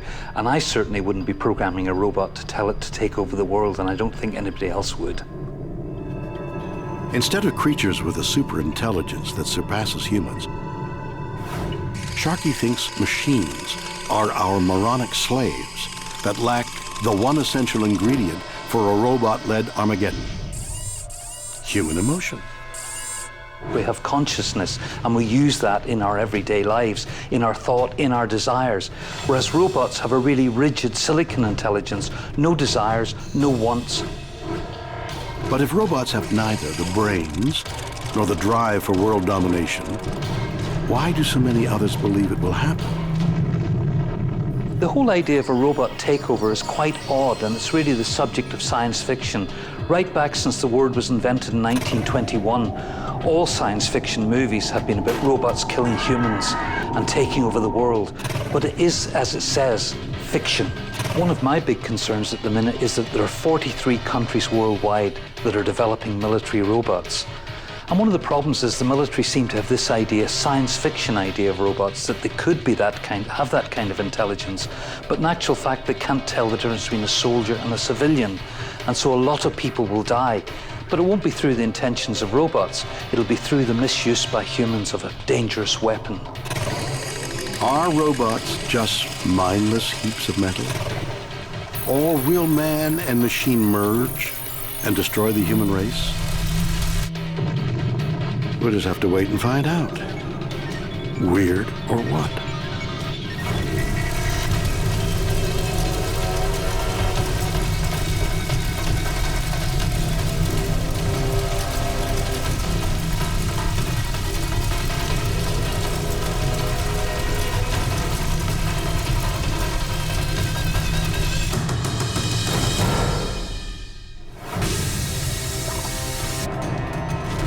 So there we have it.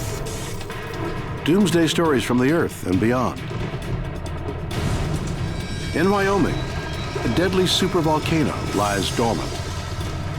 Will it explode in 2012 and fulfill a Mayan prophecy? In Alabama, a NASA scientist discovers the unthinkable. A giant solar storm could be on its way to destroy the Earth. And one of the world's greatest minds makes a startling prediction. Man and machine will merge by 2050. Will robots take over? Are we facing a Terminator Armageddon? Are these stories evidence that the end of the world is nigh? Can we dismiss those who claim these things are true? You decide. Join me again next time for more stories that will undoubtedly be weird or what?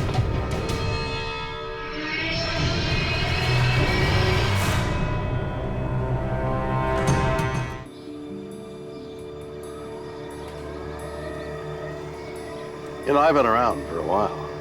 Met some interesting people. Done some crazy things. So you just might think that there's not much that can take you by surprise. You'd be wrong.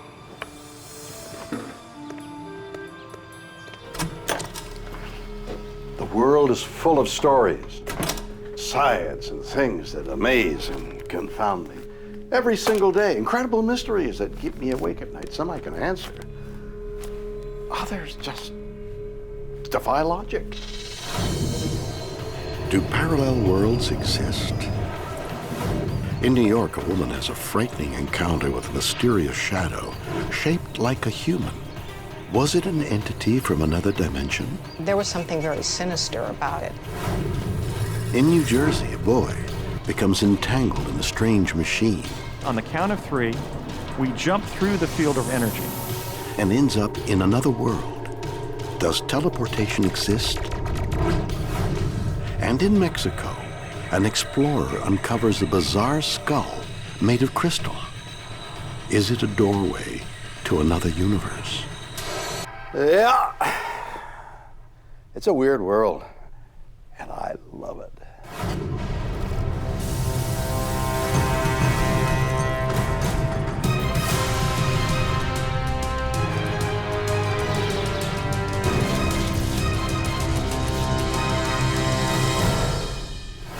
Bubbles!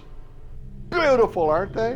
Well, guess what? Scientists believe that we're living in one. They say that our entire universe is a giant, perhaps infinite-sized one of these. But if that's hard to comprehend, there's something else. In 2010, scientists found something extraordinary. Evidence that our bubble, our universe, has been bruised not once but 4 times. Why? Because it's smashed into other bubbles. And do you know what those other bubbles are? Other universes. There could be millions of them. Parallel worlds. Other dimensions that exist alongside ours. Amazing, isn't it? But let's think about this. If it's true, that means there could be people or something like us floating around inside them. Isn't that a little scary? Could we, in the distant future, bump into something or someone from a neighboring dimension? Well, I've got news for you. It's happening right now. Bubbles!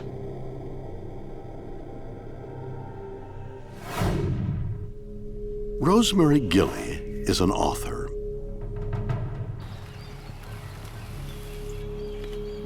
In October 2010, she decided to go hiking in the Fahnestock State Park in New York.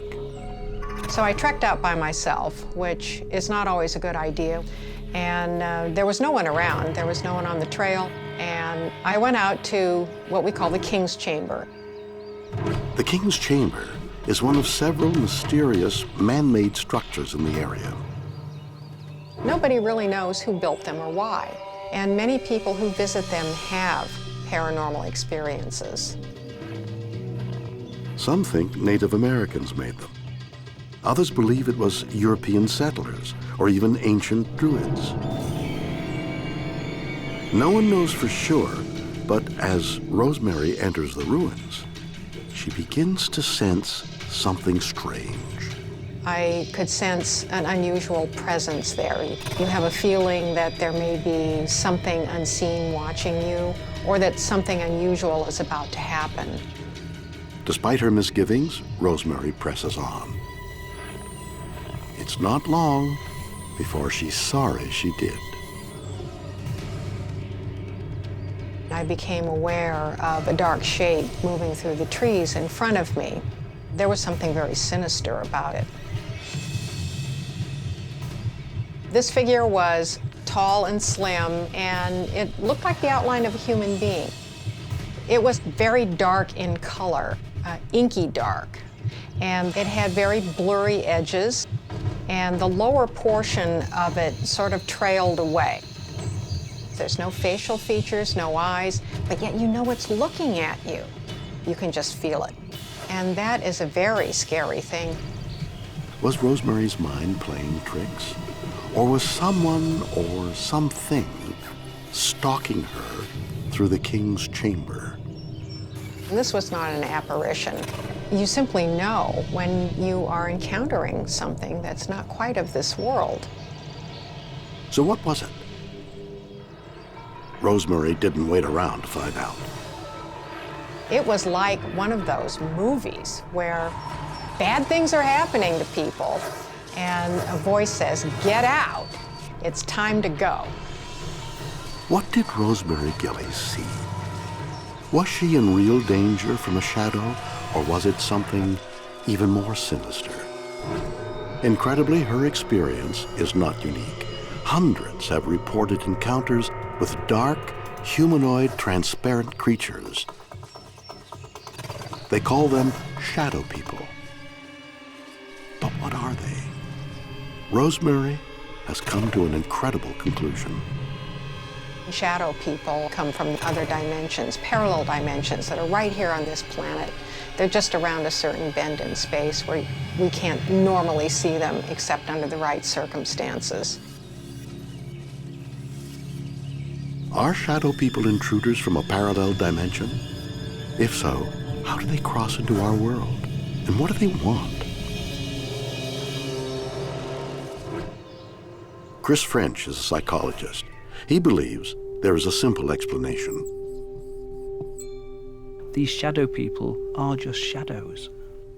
The way that these shadow people are said to move is kind of a very fleeting motion. One moment they're there, next moment they're somewhere else. I mean, to me, it sounds very much like the way that shadows move. Are shadow people simply random shadows? If so, what gives them such distinct human shapes? French believes the answer lies in a phenomenon called pareidolia. Pareidolia refers specifically to this idea that we can sometimes think we see clear and distinct human forms in what is essentially just random background noise. I think everybody's probably had the experience of looking at patterns on wallpaper and making out faces in those patterns. Or we look up in the clouds and we see animal shapes.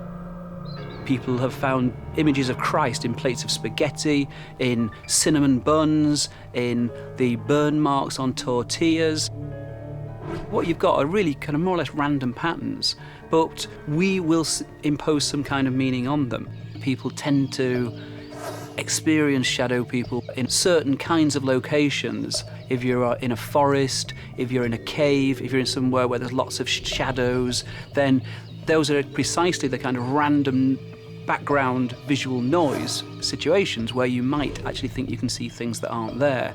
And there's probably also the fact that in certain kinds of environments, there are reasons why we might actually feel on edge. So for example, if you went into a cave and there's a very, very high ceiling in the cave, then again, that will tend to make us feel slightly on edge because we don't know what's up there, what might be about to jump on us. And if you think of this from the evolutionary perspective, it makes sense that in certain locations we are more kind of alert, more on guard, more aware of possible threats in the environment than in other places. But many who have encountered shadow people feel physically threatened. Why? I think one of the reasons that people often perceive these things perceived as being something potentially threatening is because that's the way we've evolved. In terms of our evolutionary history, then it makes sense that we have cognitive systems that are very much tuned to picking up on possible threats in the environment. And so very often, if we think we can see some kind of form, if we think there's something out there that might do us harm, then it's better to err on the side of perceiving it that way as a potential threat and getting out of any possible danger rather than to take any risks. Some guy back in the Stone Age, and he thinks that there might be a saber-toothed tiger in that bush. On the one hand, you've got the guy who very quickly decides it's a saber-toothed tiger and runs away. You've got the other guy who stands there scratching his beard, wondering whether it really is a saber-toothed tiger. He gets eaten. So who's going to pass on their genes? We've evolved to survive. Are our survival instincts tricking us into believing a shadow is a terrifying and real creature? It's an extremely common phenomenon for perfectly sane people to sometimes see things that aren't actually there. There are parts of the brain that are hardwired to recognize faces and human forms. And so sometimes those parts of the brain will actually fire when what we're looking at are really just shadows. Are shadow people simply shadows? Rosemary Gilley isn't convinced. It was not a trick of my imagination. It was unmistakable, a black shape moving through the trees.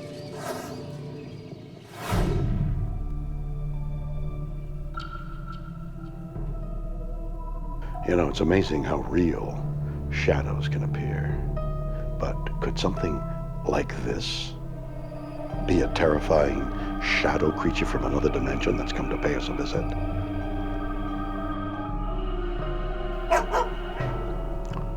Did you do that, Fluffy? So who exactly are shadow people? Where do they come from? One man believes he has the answer. They belong to a race of beings that predates human beings. They exist in a dimension very close to ours. A woman has a terrifying encounter with a human-like shadow. Was it a trick of her mind or a visitor from a parallel world? Philip Imbrogno is a paranormal researcher. He thinks the answer is clear. From the cases that I've studied about shadow people, I believe they are interdimensional in nature. They're intelligent. They belong to a race of beings that predates human beings. They exist in a dimension very close to ours. It's an incredible theory, but it begs one big question. How can we know these other dimensions exist? Imbrogno believes the answer lies with the force of gravity and its component part, the graviton. A graviton is a theoretical particle that ties the entire universe together. It blends in with Einstein's theory of special relativity. And one of the things that science could not explain for many centuries is why is gravity the weakest force in the universe? Theoretically, it should be the strongest force. It's not. Now, the particle that is responsible for gravity has been labeled the graviton. Gravitons flow through the dimensions just like a wave. These particles have a pull, like a magnetic pull. The gravity coming from our sun, reaching the Earth, should theoretically tear the Earth apart, but it doesn't. If all of these gravitons being emitted from the sun were filtered through multi-dimensions before they reach us, it could give us an indication that these other extra dimensions do, in fact, exist. If that sounds like gobbledygook, here's the simple version. Imbrogno thinks gravity is being weakened as it travels from the sun to Earth because it's being diffused as it passes through, yeah, you guessed it, other dimensions that are home to shadow people. It's an extraordinary and somewhat crazy idea, but if there are other dimensions surrounding ours, How are shadow people traveling between them and to us? Shadow people may understand the concept of gravitons more than we do. Their technology has been around thousands and thousands of years before human beings. So they may understand that they may have to focus gravitons at a particular area to open up a portal to lead into our reality. According to Imbrogno, he will soon have hard scientific evidence to support his theory. When these dimensions are opened up, we should see an influx of gravitons. This interaction can be measured. So the exciting research that I'm involved in right now is building devices that would be able to detect large amounts of gravitons to predict when shadow people would appear. Are shadow people using gravity to open portals to our dimension? And if so, what do they want? Their purpose, their agenda may vary depending upon the group of shadow people. I don't think they have one agenda. I don't think they work together as a team. I think they work together more or less in clans or groups. Some of them have certain agendas. Some of them may have different agendas. It seems to me that the main objective of the shadow person visit is to learn about us as much as they can by observing us. Some people would find that very unsettling. Usually, the prelude to an invasion is going and getting intelligence before you make your move. Some people believe this is what's being done. I would like to think that they just discovered us and they're as curious about us as we are about them. And perhaps someday in the future, they may make their presence known to us and try to coexist with us, since we are neighbors. They are the neighbors we really, very rarely see. The next door neighbor who has a big high fence in which we can't see what they're like. We're trying to find out about them, but we can't violate their privacy. And one day, maybe the neighbor will open up the gate and announce themselves and say, we've been, listening for you for many, many years, and we'd like to be friends. Did Rosemary Gilly encounter a curious shadow person? Are we facing an invasion of beings from a neighboring dimension? Should we be afraid, very afraid? Or are they nothing but a trick of light? Weird. Or what?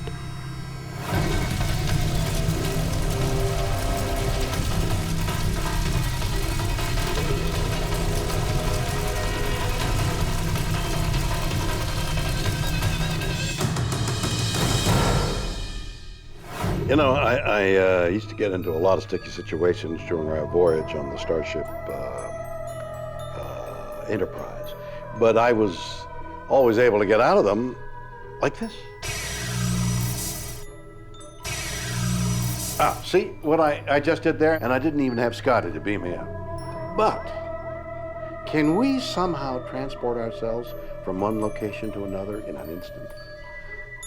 Things like that are science fiction. Right? Wrong.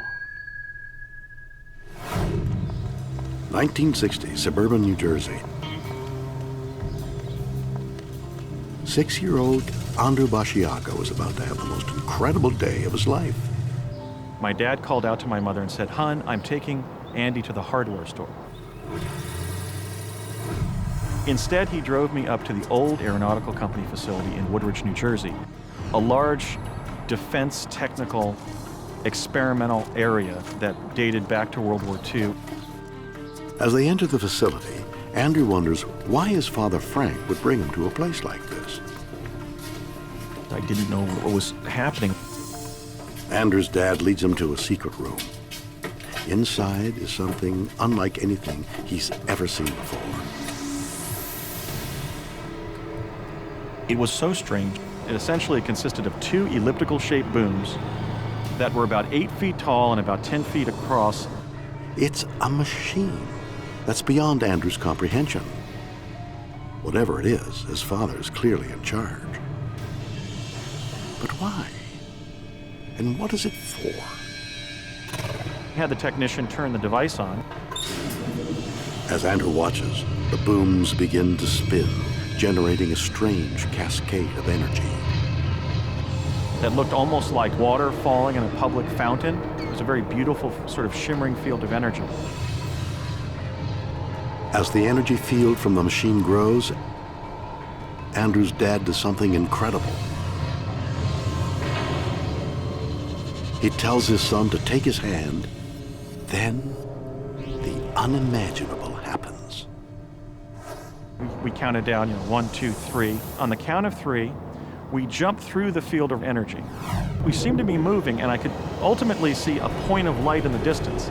And that light reached us very quickly and accelerated. And when the light hit us, we were elsewhere in the country. Now, my father didn't tell me where we were going. In fact, we were jumping 2,005 miles through this vortal tunnel in the fabric of time-space to the state capitol grounds in Santa Fe, New Mexico. It's an astonishing claim. Did two humans actually transport from New Jersey to New Mexico in the blink of an eye? What happened to Andrew and his father? Is his story just a wild fantasy of a 6-year-old? Basciago believes there is only one answer. I think I must have teleported. Imagine traveling through the Lincoln Tunnel in New York City at 10,000 miles per hour without any automobile around you. That's sort of what it was like.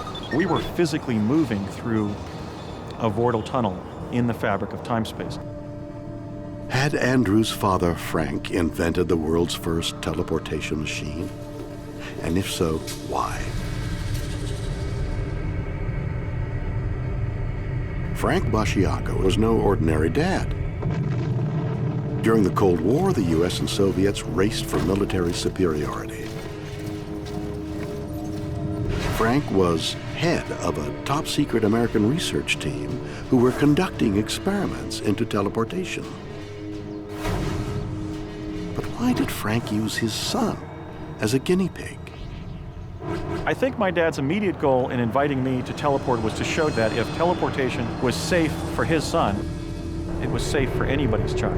And I was in it as a child, just as, for example, a child may have been aboard, one of Columbus's boats, or may have been an office boy to the Wright brothers, or an assistant to Thomas Alva Edison. After the success of his experiment, Frank Basciago decides teleportation is too important to keep secret. He wants to tell the world, but the US military disagrees. And so the unfortunate history of US teleportation is that it has remained essentially a military secret ever since.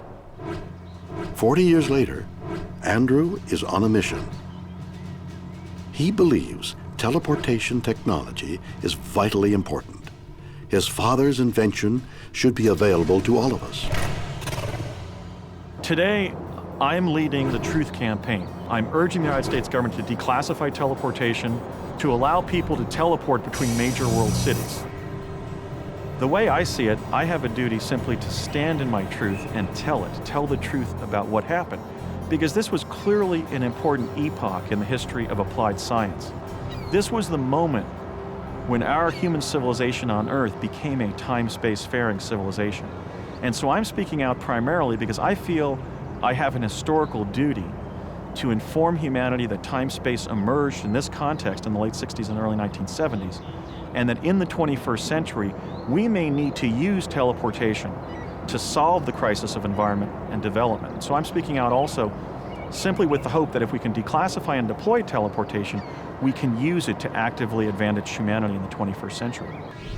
Did Frank Basciago invent a machine that could instantly transport us across the world, or even to other dimensions? Is teleportation possible? I wouldn't like to be the first one to be teleported. I would worry to end up maybe like a Picasso painting. A boy enters a teleportation machine and is suddenly transported thousands of miles in seconds. Is human teleportation possible? Raymond Laflamme is a physicist. He thinks the idea we can teleport our bodies is simply fantasy. It seems that the laws of physics are more constrained than the imagination of human beings. The first idea that we have when we think about teleportation is the Star Trek idea. Beam me up, Scotty. The idea of taking a person, suddenly disintegrate in some form and reappearing up in a space station. Now, this is something that happens in science fiction. But incredibly, although Laflamme dismisses the idea that people can teleport, he does believe it can happen in other ways, because he was one of the first scientists to do it. We're not teleporting matter from one location to the other. We're really teleporting information. Wait a second. Teleporting information? How is that any different than sending an email? When we send an email, or even when we talk on our cell phone, the information goes from the sender through the intervening space to a receiver. Remarkably, Laflamme has been able to teleport information without it traveling through any device at all.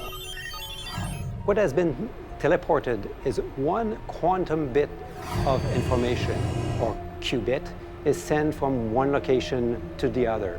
It has happened in nuclear magnetic resonance, where the information has gone from one atom of a molecule to another one.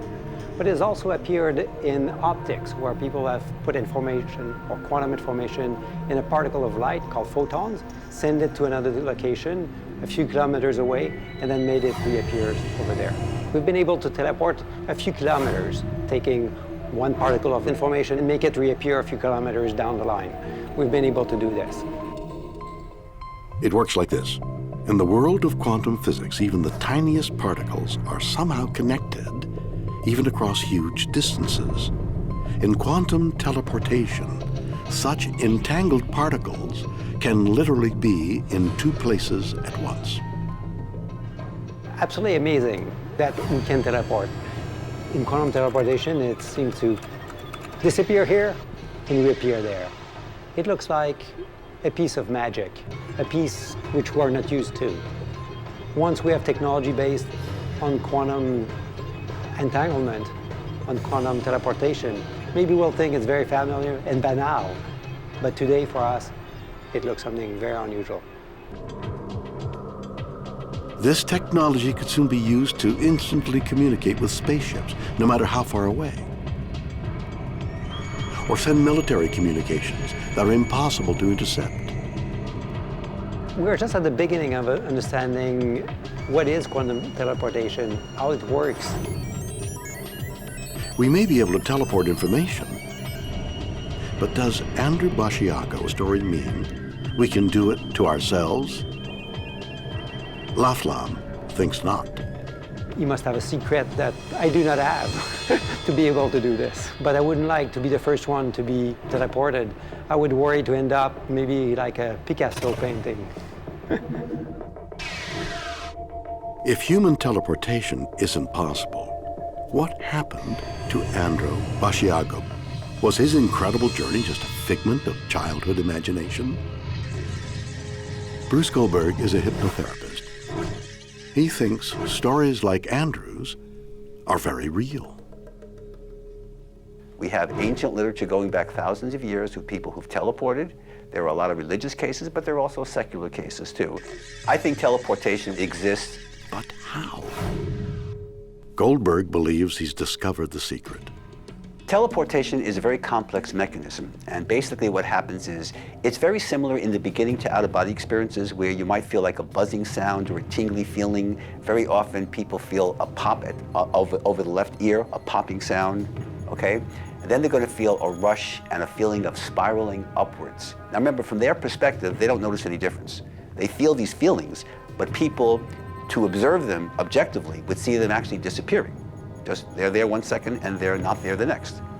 So they have this spiraling upward feeling. Their perspective when they're going through the teleportation is very narrowed. It's almost like you're looking through a keyhole. Their perspective gets very, very strange for a few moments, and then they arrive at the location where they designed to be. This tingling feeling, the buzzing, the spiraling upward sensation of a rush, of an energy rush, are characteristics of both teleportation and out-of-body experience. The difference here is the keyhole effect is limited to the teleportation, and of course the physical body moves from one location to another. I first discovered teleportation while working with patients. People would describe disappearing from one location. One gentleman went from New York City to Paris in an instant. I mean, he disappeared. His wife was sitting in the same room and telling me, yeah, my husband disappeared. I don't know where he went, and I was right there. At first, Goldberg doubted his patients. So then I started doing research about the teleportation cases. These are psychologically stable people. I know them, I know the families, and they weren't on drugs, okay? But as he continued his research, Goldberg's patients began to describe their teleportation experiences in remarkable detail. And they all had one thing in common. You see first just a little bit like tunnel vision, and then all of a sudden you appear whole. The people look exactly like we do. Some of the people that I meet are recognizable. I know who they are. Incredibly, the people they encountered were replicas of themselves. The hauntingly similar experiences led Goldberg to a stunning insight. When you teleport, you leave this universe and move into a parallel universe. Parallel universes are sister universes that exist alongside ours. Your DNA is exactly the same in your parallel life as it is here. Are Goldberg's patients somehow being sucked into parallel dimensions and then meeting their own doppelgangers? Now this is getting really crazy. Is there more than one Bill? Is there more than one you? Sounds nuts, right? Incredibly, physicists believe that these identical copies of ourselves might exist. Now, I don't really understand how this is possible, but if the eggheads say the math works, who am I to argue? Do identical copies of each and every one of us exist in parallel worlds? Could we even enter those alternate realities? Bruce Goldberg believes the possibilities are staggering. Let's say you have certain aspects of your life right now that you cannot change. Maybe you have an incurable disease. Maybe you have a criminal record. Maybe you've lost an arm. Well, in a parallel universe, that didn't exist. So instead of committing suicide or just going through life being depressed, you can actually switch universes and, in fact, have a much better life.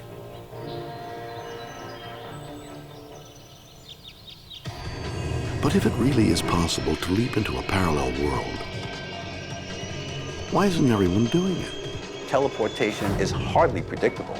You can do this 1,000 times and you may get 1 or 2 examples. But future technology will be such that teleportation will be established by machines so people can control it and do it with regularity and predictability. Could such technology already exist? Could Frank Basciaco's dream still be alive? I don't doubt there is some technology that can exist today where somebody can enter into this like a vortex and they can be teleported from one place to another. Do we all exist in other dimensions? Do we possess machines that can teleport us from one world to another? Could Scotty really beam us up after all? Weird or what?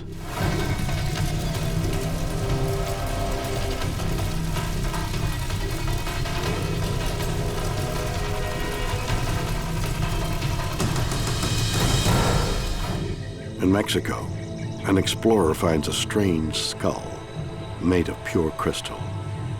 Is it a gateway to another world? Crystal skulls are holographic. You know, I love exploring. Nothing better than getting out and seeing what you can find amongst the wilds of nature. Oh, you hear that? You hear that? Sometimes you can find treasures beyond the imagination. But sometimes you find things you want to keep very secret. In 1924, British adventurer Frederick Mitchell Hedges went in search of Mayan treasures in the tiny country of Belize in Central America. What he discovered is regarded by some as the most important archaeological relic ever found. A perfectly formed human skull made from crystal. Carved with flawless precision, this 2,000-year-old artifact baffled scientists. Many believe the technology that created it couldn't have existed in ancient or even modern times. So what was it? And where did it come from? Remarkably, the answer could lie in an ancient Mayan legend that speaks of not one, but 13 crystal skulls that have extraordinary powers. It's a legend that could be based in fact.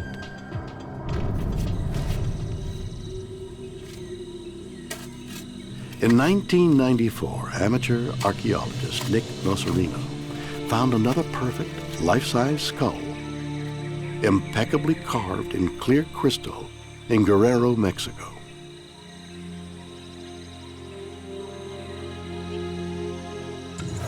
Kirby Seed is a crystal and mineral expert. In 1995, the Guerrero skull came into his care. As he began to study it, something weird happened.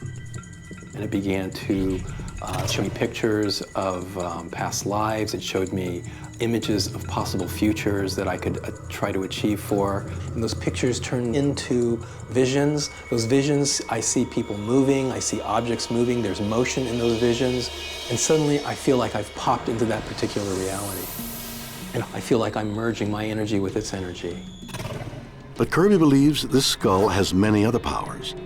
The greatest of all is the ability to open doors to another world. Crystal skulls are holographic. They contain all the points of time and space. We know in modern physics theory, in string theory, that there are at least 11 dimensions. Skulls are portals to other dimensions and parallel worlds. Do crystal skulls possess strange powers that can take us to other dimensions? Or is there another answer to this mystery? Well, to my mind, there's not really a mystery surrounding them. A man believes an ancient crystal skull can communicate with parallel worlds.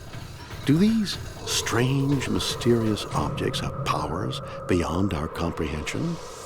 Well, to my mind, there's not really a mystery surrounding them. Jane Walsh is an anthropologist at the Smithsonian in Washington, D.C. She believes crystal skulls aren't quite as magical as they seem.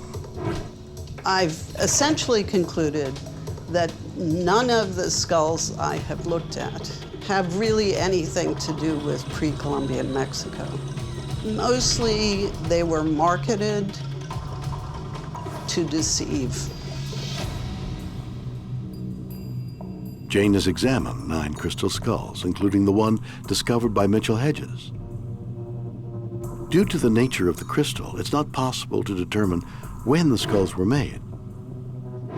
But Jane believes there's another way to unearth the skull's secrets. Using liquid silicone, she can find out how they were made. The silicone sort of flows in nicely to all of the crevices. Make sure it's going into all of the carved areas. Once the silicone is dry, Jane has a highly accurate mold of the markings on the skull surface. Using an electron microscope, these can be magnified over 10 million times. As those electrons strike the surface of the sample, we're going to generate a signal. We'll get a topographical image of the surface of the sample. And we get great spatial resolution. We see very good detail. We can see a lot of things that we wouldn't be able to see otherwise. One thing in particular was remarkable. Evidence that the perfect crystal skulls weren't quite as perfect as they seemed. What you're seeing there is the edge of a rotary disc cutting tool. If you imagine some guy sitting here doing this, trying to drill this little hole, we're not going to have this little path. No. that cuts. You can follow it all the way around. Jane's analysis is damning. She believes whoever made the skulls had access to modern power tools. We know the sorts of tools that were used by pre-Columbian lapidaries, which was essentially a Stone Age toolkit. They probably used copper with abrasive sand, perhaps in drilling and cutting, but essentially they used stone to carve stone.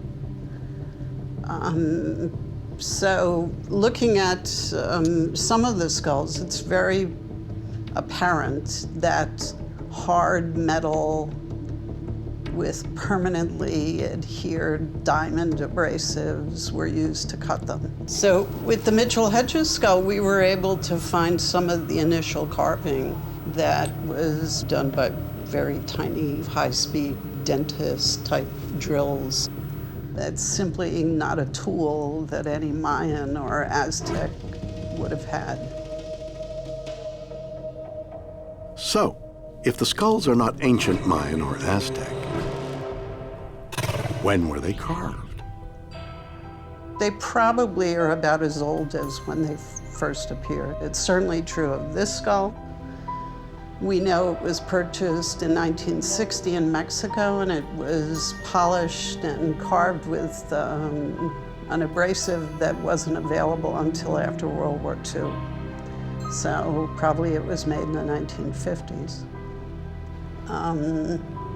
The British Museum skull was probably made not too long before it first appeared on the art market, which was the early 1880s. All of them were created by using quite modern tools. Are the crystal skulls simply an elaborate hoax?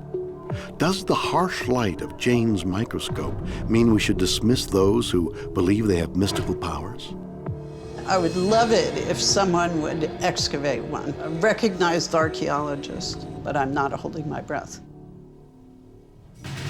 Is the legend of 13 all-powerful crystal skulls nothing more than fanciful bunkum? Or do they have powers beyond comprehension? Could Kirby Seed be right? Are they gateways to other dimensions?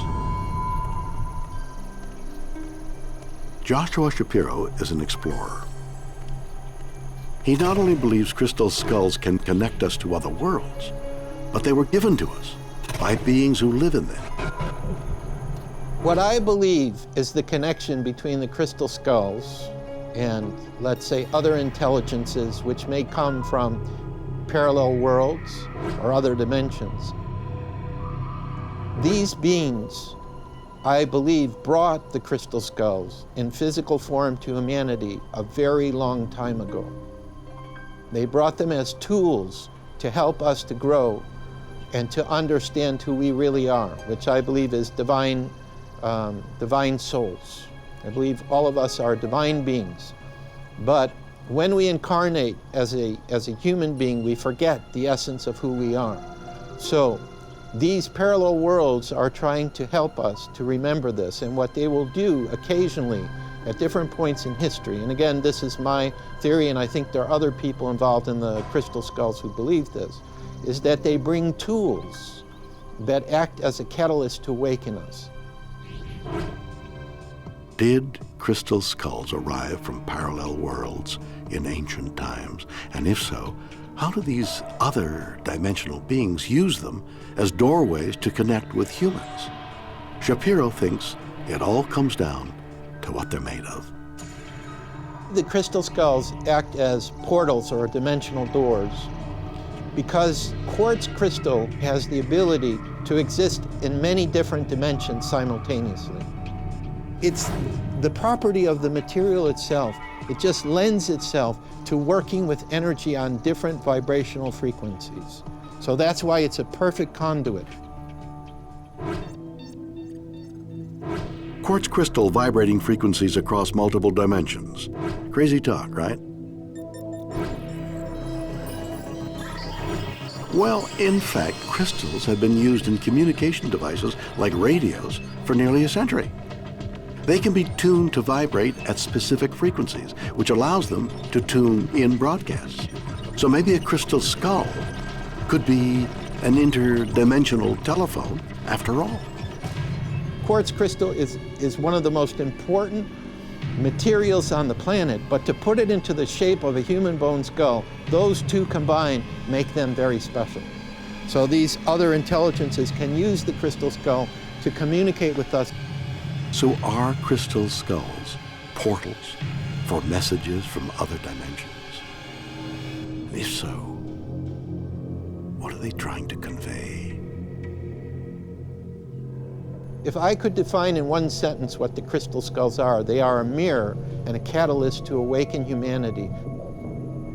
If we as individuals would just be open to all the amazing phenomena that's going on in our world instead of trying to rationalize it, I think that our planet would be at peace much quicker, and we would learn a lot more about ourselves, and we would have additional assistance coming that we could not even imagine. Do crystal skulls have the ability to create electrical signals that allow us to interact with other dimensions? Or are they simply harmless hunks of polished rock? Is there any scientific evidence that gateways to other worlds even exist at all? What an incredible story. Can this skull generate vibrations that allow us to speak to people in parallel worlds? Can you imagine what we could achieve if we could harness the power within this magnificent, priceless object? Oh.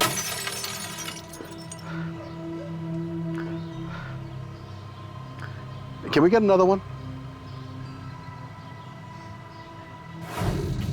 A mysterious crystal skull discovered in Mexico is believed to be a doorway to another dimension. Could this be possible? Dr. Paul Stevenson studies extreme physics at the University of Surrey. He thinks the idea of a portal to a distant world is quite plausible. One possible way we could at least theoretically think about opening a door to another world or a portal to somewhere else comes from black holes. Astronomers once believed that everything in a black hole was crushed into a single point of infinite mass called a singularity. But recently, some have proposed another idea. It's conceivable that you'd make some kind of portal from one part of the universe to another that you could actually travel through, and that would be called a wormhole. According to Einstein's theory of relativity, heavy objects will tend to warp space. And you can kind of think of that as if space was some kind of stretched rubber sheet, and you put a very heavy thing on, it's going to make a depression in the sheet. And that's something like how sun would make a depression in this rubber sheet. And you imagine sort of rolling a ball along, it will sort of have to bend around the sun because of the way the sheet's been depressed. And that's kind of what happens, say, when a comet sort of slingshots around the sun. Now, in the case of a black hole, I have a kind of model here to show the sort of depression you might get in space with something like a black hole or a star would be in this depression here. The special thing about a black hole is that this depression goes on and on forever. And if something gets caught in it, it'll just go down and be lost.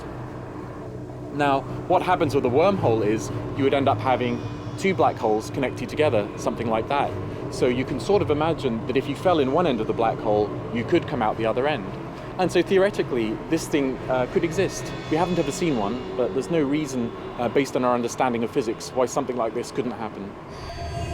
And if we can create a sort of tunnel to other parts of our universe, what does that mean for parallel dimensions? Now, it may not be a big leap to suggest that we could create a wormhole that connects us to different dimensions or a different universe. According to Paul, in theory, it's possible to create a pathway to other worlds. It's nothing anyone's ever seen before.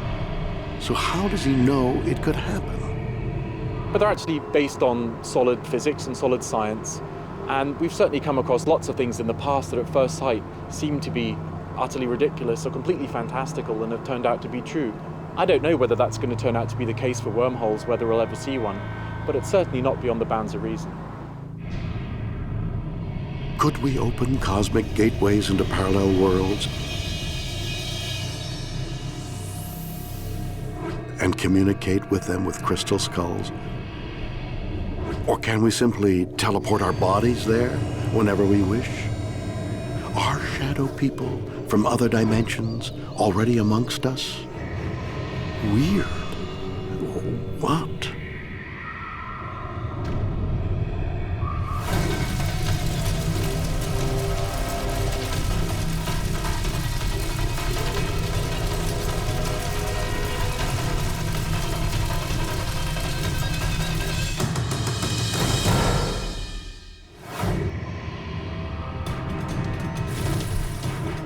So there we have it. Stories of parallel worlds from all over the planet. In New York, a woman has a terrifying encounter with a human-shaped shadow. Did it come from another dimension?